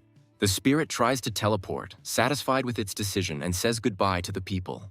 But then nothing happens and everyone sits in confusion. Isaac continues to hold the spirit in his mouth, and Whisper chuckles at him. The spirit cannot understand why he cannot be transported. Dark mana suddenly flowed through his hands. Isaac giggles and holds his breath, and he scolds the kid with different words. The patriarch, as if nothing had happened, calmly informs the spirit that the baby swallowed the Demon King's thumb, and the spirit indignantly asks what they are feeding this child. Holy spirits are the purest beings of the entire Saint faction. They literally embody holy energy and are weak to dark mana. The spirit tries to cover its face so as not to inhale mana, because it has already begun to lose strength. The spirit asks to stop the baby. Isaac laughs happily, and Eli just scratches his ear, saying how sorry he is. The patriarch says that the Demon King's energy is too strong and no one can get close to it, but the spirit doesn't believe in these tales at all. The patriarch sits down closer to Isaac and tells the spirit that if he stays with his grandson and cleanses all of the Skeleton King's dark mana, then Eli will send him back. But the spirit is indignant, asking what Eli was smoking and if he knows who he is dealing with, to which the patriarch suggests that the spirit feel free to stay and be eaten. The spirit says that they are all crazy and that is why he hates them all, and he would gladly make a cutlet out of Joshua if they did not belong to the family of the saints. Isaac runs his tongue over the spirit's face inside his mouth, cutting off his threats. And then he begins to lick the spirit even harder, driving him into hysterics. Surrendering, covered in drool, the spirit screams to leave him with this child for 4 days. That will be enough time. The patriarch is surprised that so little time is needed. Eli turns and leaves, ordering that the gates of the eastern castle be opened and the child and spirit be placed there, and that no one be allowed in until the cleansing is complete. Riley and Howl want to argue about the eastern castle, but their father does not allow them. The patriarch sternly tells the children that he does not want to hear anything more. Isaac, satisfied with the result, finally pulls the battered spirit out of his mouth. Now Isaac is even happier, because the eastern castle is located next to the extension where the mana cores are located. East Castle, Joshua's house. There is an explosion inside, blowing out the windows. The servants present within the castle grounds say that it is definitely the Demon King's mana that is to blame, and that it seems that the patriarch has given up. The servants gossip that Sir Howl or his brother will be next in line, as Isaac has been cursed and can no longer be a candidate. The maid asks if the boy is really cursed. Another servant replies that he heard that Isaac has the appearance of a balding old man. The girl objects that according to rumors, he looks like a monster without skin or a skeleton. The girl also adds that Isaac has been in the castle with the Holy Spirit for 10 years. Behind the servants, the estate continues to burn, emitting smoke. Inside the castle, the servants run away screaming, but Asili, on the contrary, goes inside. Before entering the chambers, she exhales tiredly, mentally preparing to enter. Then, having collected herself, she throws open the doors and informs Lord Isaac that she has arrived. Asili asks the little gentleman if he is okay, Isaac looks at her with displeasure, taking the lollipop out of his mouth. It becomes clear that over the past 10 years, the baby has not grown a bit. Asili sighs sadly, wondering how strong the Demon King's curse is that Isaac is still so small. But Isaac smiles and mentally replies that he is staying a baby on purpose. The reason Isaac chose to stay small is because babies are much better at absorbing power, and there is a level that can only be reached by a child. Asili's conversation awakens the spirit, and the girl asks him if he slept well, calling him by name, Shalak. Shalak does not answer Asili, but only stubbornly intends to continue cleansing the little fiend. The spirit says that he was almost able to finish yesterday, but then turns to the baby and sees that a huge cloud of mana is swirling around him again. Shalak yells at Isaac, asking how there could be more mana, to which the kid only smirks slyly, looking away. The spirit shakes Isaac, asking questions about how much of the Skeleton King Isaac ate, why the mana has not decreased in 10 years, and why there is always more of it after awakening. The kid is silent, smiling contentedly, and mentally answering that for the past 10 years he has been absorbing mana from the cores that have accumulated in the annex every night. And Whisper adds that it was unexpectedly pleasant to learn that there are even more of them under the annex, which Isaac dealt with in 10 years, although the assistant thought that it would take at least 40 years. Shalak complains of headaches from working with Isaac. The kid is happy that he finally finished collecting mana, and although no one taught him, he was able to learn on his own, and now he can cast 6th tier holy spells. Asili tells Isaac that everything will be fine and that Dad will join in too. The baby is not at all happy about this. Asili adds that the Holy See is going to execute all of the Skeleton King's minions, all 14 familiars, and Isaac is shocked to hear this. The girl, thinking that she is calming the child, says that soon the last mana of the Demon King will be extracted from Isaac and everything will be fine, but the child is against it. He is indignant that he still needs to extract a lot from his familiars and they cannot be killed. Asili then offers the kid to eat a candy in the shape of the Skeleton King's broken skull and rest. But Isaac only turns away, mentally asking to get rid of it.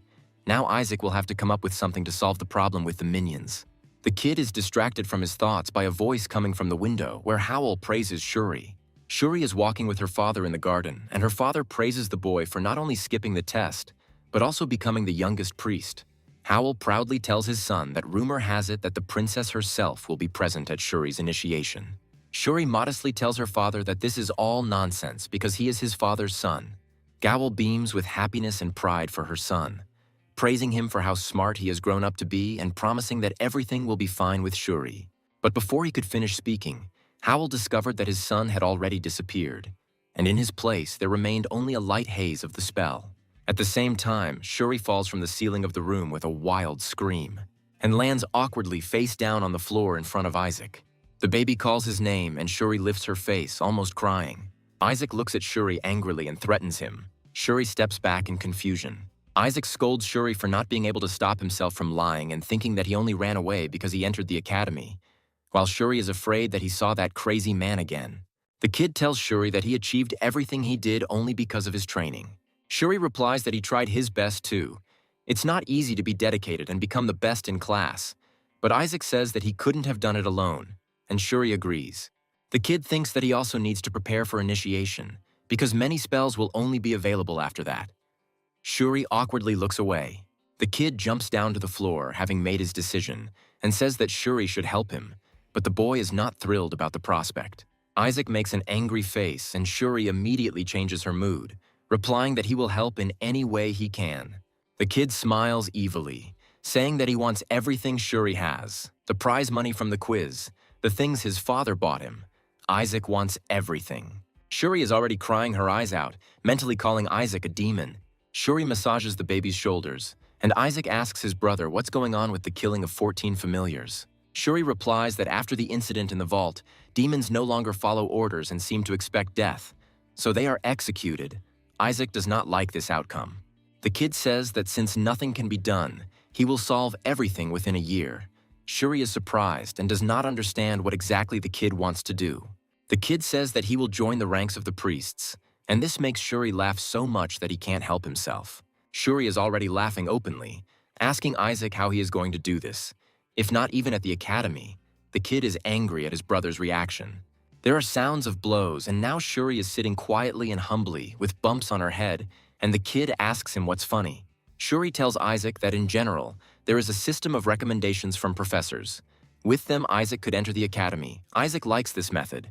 But Shuri continues that in order to receive a recommendation, you need to do something that confirms your character.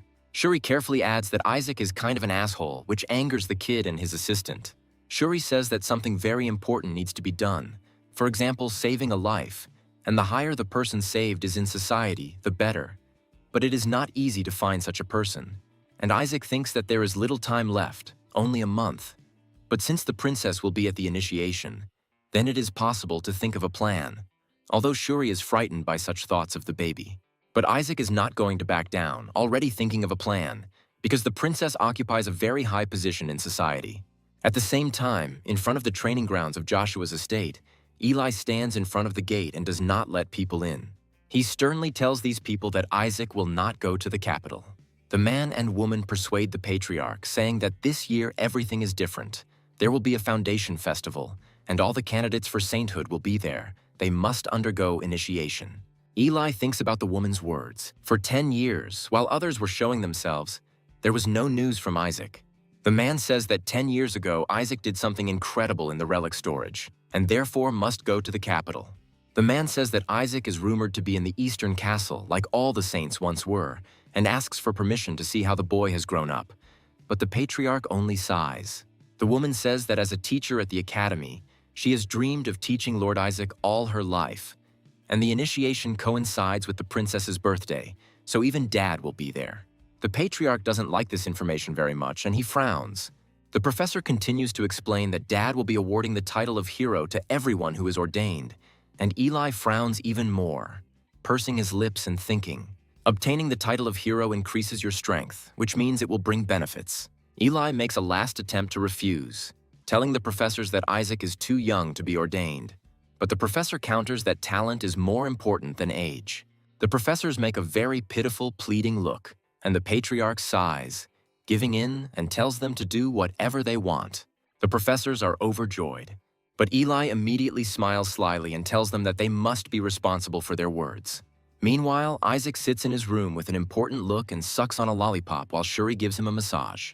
Joshua's East Castle is on fire again. A man looks at a burning building. The man's thoughts are that the one he was looking for is here. The fire has gone out, smoke is pouring out, but the man is now thinking that summoning a royal rank spirit and making a contract with it is amazing. Even a dad can only do this for a short time and still drive out the spirit. The black-haired fire spirit is one of those who can control the heavenly barriers, and this spirit was unable to become the spirit king due to its evil nature. A smile of anticipation appears on the man's face at the thought that his father and his family will go crazy if they are given such a spirit. After all, they love collecting perfumes, and they will definitely reward you for such a gift. The man checks in his pocket what he brought with him. What neutralizes divine mana, he is prepared. The man thinks that if he suppresses the baby's divine mana, the Skeleton King's dark mana will go out of control, and in his imagination, the baby should be scared and cry. A man plans to secretly bring out a spirit while chaos reigns around him. After this, Shuri escorts the professors to Isaac's room, and the woman is happy that she will finally be able to see the child. The professors come closer to greet Isaac and are surprised to find that he actually looks exactly the same as he did 10 years ago. Isaac turns to the professors with the cutest expression he can muster and smiles at them as if to say, "Welcome to my recommendations." The professors are stunned by the baby's cuteness. The two professors are ready to go to the academy with Isaac right now, but the man with the beard approaches the crib and mentally calls the child a little fox, charming everyone around him. He picks up the baby with the idea that he will make the Demon King's mana manifest, and Isaac awaits his actions. The man holds the baby to his chest in what looks like a hug, but he is trying to suppress Isaac's divine mana at this moment. Nothing happens, and Isaac, continuing to smile sweetly, winks at the bearded man and looks at him questioningly. The baby babbles, waving his arms, and the man is surprised that nothing happens, although he released enough divine mana to make the demonic one uncontrollable. Shalak appears on the baby's head and asks Isaac, calling him an insufferable brat, what he is doing, advising him to just kill this damn priest, and asks the man why he released so much divine power. The man pays no attention to the words, greedily looking at the spirit of royal rank and thinking that here it is, the chance. Pretending to help the baby, the bearded man takes a hidden handkerchief out of his pocket and begins to rub the baby's face, saying that it looks like the baby is sweating because of the weather, but Isaac smells a strange odor. Shalak suddenly becomes ill. Dark mana covers him and the professor wonders what happened to the spirit. The dark mana comes out more and more and begins to glow brightly, blinding the professors. Shalak screams in pain and rage. His eyes have turned completely red and his mana continues to leak out. The male professor says that the spirit is going crazy from the Demon King's mana, to which the woman replies that it is very dangerous. The bearded man still believes that his plan is working and he wants to drive out the crazy spirit by getting the ball. The man crushed the ball between his fingers, beginning to carry out his plan. He cast a fire holy spell, pretending to save the others from the dangerous spirit. The man points fire at Shalak. While the spirit is in agony, the man tries to bind it with magical chains. But suddenly the bearded man's spell bounces off the barrier, protecting Shalak, who still has dark mana coming out of him. A rebound spell flies straight back to the one who cast it. And the bearded man, screaming in pain, finds himself in the fire. Isaac smiles contentedly at his actions. Riley and Asili immediately run into the room at the noise, worried about Isaac. Deciding that there are now enough viewers, Isaac begins to cast a spell. Isaac focuses on the dark mana filling the entire room. The baby begins to collect all the mana while the bearded man lies unconscious near his crib. The professors are surprised by the baby's actions. Isaac is pleased with the result, saying it's time to take care of the mana. He snaps his fingers, telling the spirit to stop too. All the dark energy around Shalak immediately dissipates, and Asili and Relai watch this with their heads raised. They can't help but let out a surprised cry as the little boy casts Joshua's Azure Holy spell. While the spirit calmly descends lower, Shalak looks at himself, realizing that everything has stopped. The professors are ready to burst into tears with delight. They are completely shocked that Isaac controlled the Skeleton King's mana and was even able to calm the raging spirit. Relai runs to the baby's crib, saying that this is simply a miracle. Riley is happy that Isaac has finally started talking, and his uncle says how proud he is of the baby. Isaac slaps his face with his palm, not understanding why Riley only noticed this. Isaac is once again being rocked in arms, but he simply endures it with an indifferent face. The bearded man rises from the floor, not understanding what happened. Shalak looms over him and says he'd like to know that too, calling the man a fucking minister of the Golden Church.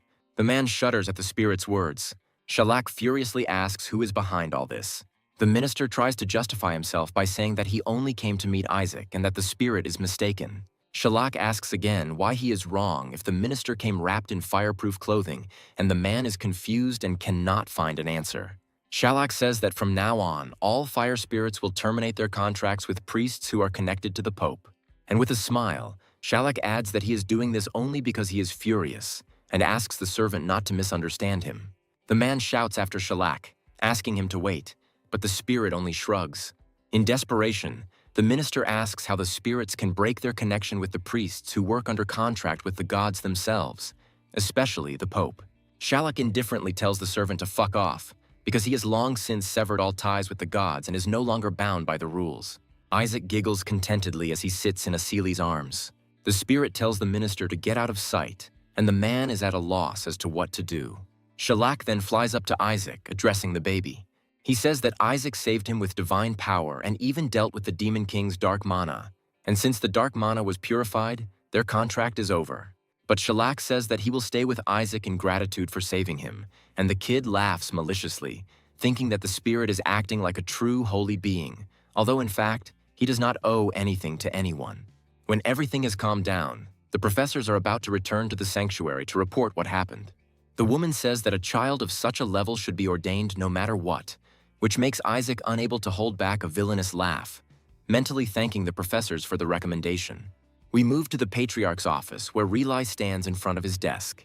While sorting through the papers, the Patriarch says that the Holy See has approved Isaac's consecration and they want the child to be present at the ceremony. Relai is surprised that everything happened so quickly, and asks if the baby was given a recommendation for saving Joshua's people in the academy. The Patriarch replies that it is not for this reason, but for the salvation of a spirit of royal rank, after which no one dared to object, and Relai rejoices at the news. Eli shows his son the results of the tests he gave Isaac, wanting to test his knowledge, because getting initiated is the same as graduating from the academy. On the tests, only the highest scores on all 1,600 questions. Riley is delighted with the baby's excellent result. Riley says that there is nothing to regret now that Isaac can talk and walk, but the Patriarch, closing his eyes in disappointment, says that it is a pity but the baby is behaving badly. Eli says that all that was left was to check Isaac's personality, and most people pass it unless they were completely immoral or criminal. Riley says that he remembers this test. It is carried out under a holy spell that forces one to tell only the truth. The patriarch is just checking Isaac's results on this test. The first question was, "What do you think about the family that gave birth to you and raised you?" And Isaac answered that he will conquer them all. It is all his. Riley rejoices in the spirit of the baby, and the patriarch says that he is surprised. But still, this is expected from one of the Joshua. But Isaac's next answers made Riley's eyes pop out of their sockets. When asked what he would do after initiation, the kid replied that he would bite off the heads of gods. And when asked to tell about his dreams and aspirations as a priest of the sacred empire of Helen, he wrote, "I will get rid of this country." Unable to believe what he saw, Riley silently points his finger at the papers, and the patriarch, closing his eyes, says that only he and Riley saw these results. Riley clutches his head, saying that if Isaac passes another such test after initiation, he will be executed for heresy. The patriarch jumps up, slamming his hands on the table, and says that Riley will be ordained instead of the baby. And for now, Isaac cannot be allowed out of the house. First, he must get an education. At the same time, in Isaac's room, Whisper asks his master if he has made a decision, and Isaac answers in the affirmative. We see that Isaac has grown noticeably. He has packed a bundle for the road and with a smile tells his assistant that he is running away, intending to climb out the window. We move to the capital's Roman Academy. In the Department of Holy Incantations, boys gossip, telling how they heard about the initiation of a 10-year-old child and do not understand what he did to receive the rank so early. The grown-up Nizer Sepet says that how can a baby who can't even walk be ordained? A classmate asks Nizer what he means by can't walk, and he replies that the child was cursed by the demon king and hasn't grown a centimeter in the last 10 years. To confirm his words, Nizer turns to Shuri. Nizer continues to sneer, saying that a baby definitely cannot be ordained, which means it will simply be an honorary title. Shuri just sighs, trying to ignore the annoying boy. Nizer continues to tease Shuri by saying that it's great to belong to the house of a saint. Then even an unqualified brat can be ordained, and calls it indecent. Shuri can't take it anymore, jumping up from her seat, mentally cursing the cocky bastard. But then another boy enters the class and asks if Nizer Sepet thinks the Holy See is just a joke. A grown-up Kaina adds that, among other things, it was Nizer's father who accepted Isaac's recommendation, and Nizer is angered by these words. Condescendingly, Kaina tells Nizer that he is an idiot for insulting his own father. Nizer tells Kina to shut up and asks what he's doing at the academy if he's not even a student, and Kina replies that he was invited. Kina adds that he will be a mentor and teacher of holy spells, and this shocks the boys. Kina then, without turning around, turns to Shuri, telling him that he is also bothering him, and Shuri doesn't understand why. Turning her head with a smile, Kina says that there is no way that damned Isaac can become a priest, and Joshua's house will only be okay until Shuri becomes the patriarch. Condescendingly, Kina invites Shuri to come to him if his family falls into decline. Kina promises the young man to find a place for him in his father's house. This statement infuriates Shuri, but he tries to restrain himself because now is not the time for fights. Walking past Kina, Shuri proudly says that he doesn't need his help and nudges the boy with her shoulder. A gloomy atmosphere hung in the classroom, but Kina continued to smile. And Shuri left the room in annoyance, advising Kina to worry about herself. We move to the academy dormitory. Shuri sits on her bed, clutching her head and scolding Nizer and Kina, calling them rats. Shuri is also angry because his family will not come to his initiation since Isaac ran away from home. Shuri wonders out loud why now, calling Isaac an asshole and wishing he would go bald just like the Skeleton King. Suddenly, a portal appears from the suitcase and a hand sticks out. As Isaac climbs out halfway, he glares at Shuri, asking what he just said. Shuri is startled by the surprise. Shuri screams in fear, surprised by Isaac's appearance from the suitcase. Shuri asks how Isaac got here in the first place, and the kid replies that he wanted to take orders. But the patriarch and his uncle tried to stop him, so he ran away. Isaac takes his rattle out of his clothes. The kid threatens his brother with this rattle, and Shuri, frightened, asks what happened again, but Isaac calls the boy weak. With his eyes flashing with fury and waving his toy, Isaac asks if his brother is going to accept his dad's offer. Shuri tries to say no, but is immediately hit in the stomach with a rattle. Isaac punches Shuri and screams that these bastard dads dare to disrespect the name Joshua. The boy only tries to cover himself with his hands. The baby angrily screams that Joshua belongs to him, and only he can insult them and destroy everything. Isaac victoriously steps on Shuri's head and tells his brother to remember this. But Shuri only cries, not understanding what this child is saying. Isaac also adds that he will burn down Joshua's house, to which Shuri begins to pray to the gods and ask them to rid him of this little bastard. Isaac jumps off Shuri's bed and asks him not to be a child and to walk her home. Shuri asks in fear where he is going. Isaac, flexing his fists, replies with an evil smile that he is going to deal with those who messed with Shuri. There are many students in the academy's cafeteria. They are having lunch and chatting. The girl with red hair turns to the door and asks who brought the baby, and her classmate only notices his beautiful hair color. Isaac walks around the dining room with a malicious grin, clutching his rattle tightly and wondering who dared mess with Joshua. The kid noticed a red-haired girl. Isaac looks at her and says that he remembers her from the vault 10 years ago. Calling her suspicious, Shuri rushes behind, trying to stop her brother. Shuri panics and tries to stop her brother because if he creates problems, the Inquisition might come.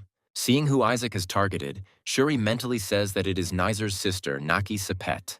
Shuri suddenly rushes forward, happy that he caught the baby, but he turns out to be faster and manages to jump away. Isaac lands right in front of Nucky and addresses her, completely disrespectfully. The kid pokes the girl with a rattle and asks if she got to Shuri. Naki sits completely calm, showing no fear. She replies with a serious face that she never bothered Shuri Joshua and that it was her brother Nizer who did it. Ignoring her words, Isaac happily says that it's good that she admits it. But Nucky corrects him again. Whisper looks at the girl suspiciously and tells the owner that he feels a familiar energy from her. Isaac agrees with the assistant. Naki looks calmly at Isaac, and light energy swirls around her. Isaac recognizes this power as the energy of one of the 5 main gods. Nucky points at the kid and says that he must be the Isaac from the rumors. The kid is a little confused.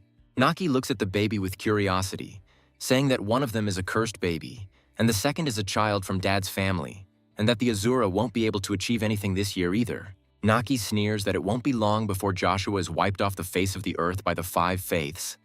Isaac looks at her and thinks what a rude woman she is, probably from a house that serves the 5 gods. Shuri whispers to Isaac that they can't be at odds with the Crimson House and asks her brother to just go home. But Isaac shuts her up by saying that he won't be going back because he's going to be ordained.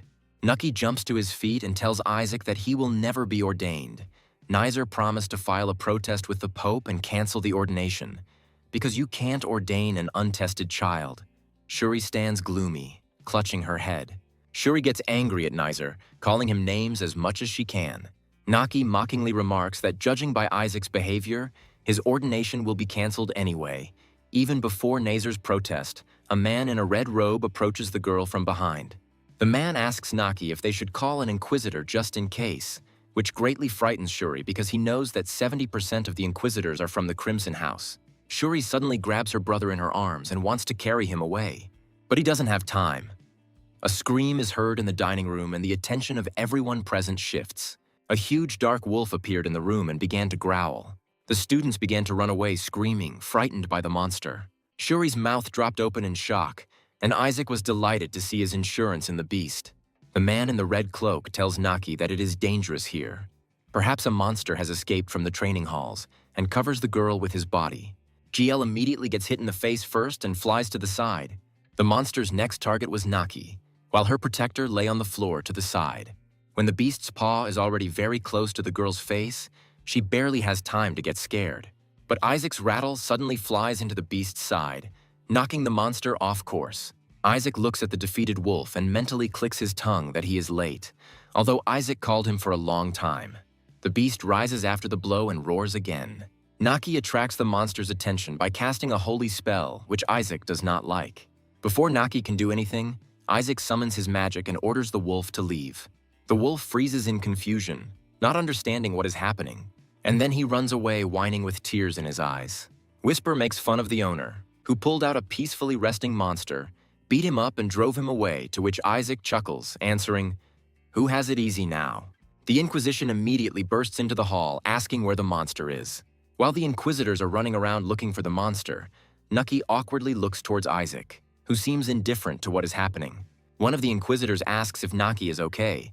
Shuri freezes from the proximity of the Inquisitor, but Isaac doesn't care. Shuri picks up Isaac and giggles nervously as she prepares to leave. The Inquisitor stops Shuri, saying that they cannot leave the premises until the investigation is completed, which greatly frightens the young man. He thinks that everything is over. With a goofy smile and a nervous laugh, Shuri squeezes out the phrase that they don't know anything, while Isaac hangs on his brother's arm, almost rolling his eyes. But suddenly the Inquisitor is interrupted by Naki, telling him to leave the boys alone. She points to Isaac and loudly declares that this child saved her. Shuri and Isaac are so shocked that their faces simultaneously, but mirrored, depict shock. Isaac's hair even stood on end a little. Stopping the Inquisitor with a hand gesture, Naki approaches the baby, asking his name. Blushing sweetly, the girl awkwardly asks for forgiveness for what she said to her earlier. Trying to hide her awkwardness, Naki corrects herself that she is not really that grateful, so she should not make up unnecessary things, which makes the boys even more irritated. The other students also pay attention to the girl's behavior, starting to whisper about Isaac, which does not make the little boy happy. The girl with blonde hair also looks at Isaac with curiosity.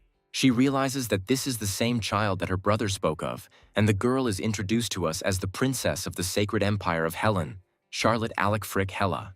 The focus shifts to Joshua's estate, Eli's office. He's talking via magical communication, and the interlocutor persuades Eli to allow Isaac to take the rank, but the patriarch strictly refuses. The interlocutor says that Dad will be furious, but Eli replies that he doesn't care. Isaac will be educated at home until he grows up. The interlocutor says that if you keep the child locked up, he will have big problems in the future. But Eli wearily thinks that Isaac already has problems. The interlocutor changes the subject, telling Eli the news that a blonde kid is walking around the academy, and the patriarch immediately jumps up, realizing that he is talking about Isaac. The patriarch screams, shaking the entire estate, calling Riley to him, and he responds in fear.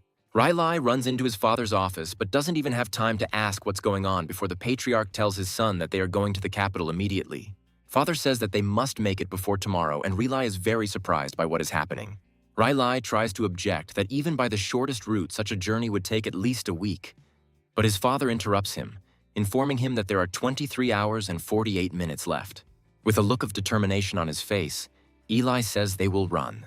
Academy the next day. Shuri knocks on Isaac's door, asking what he's doing and why he's trying to force his tiny body into a priest's robe, demanding that he come out quickly.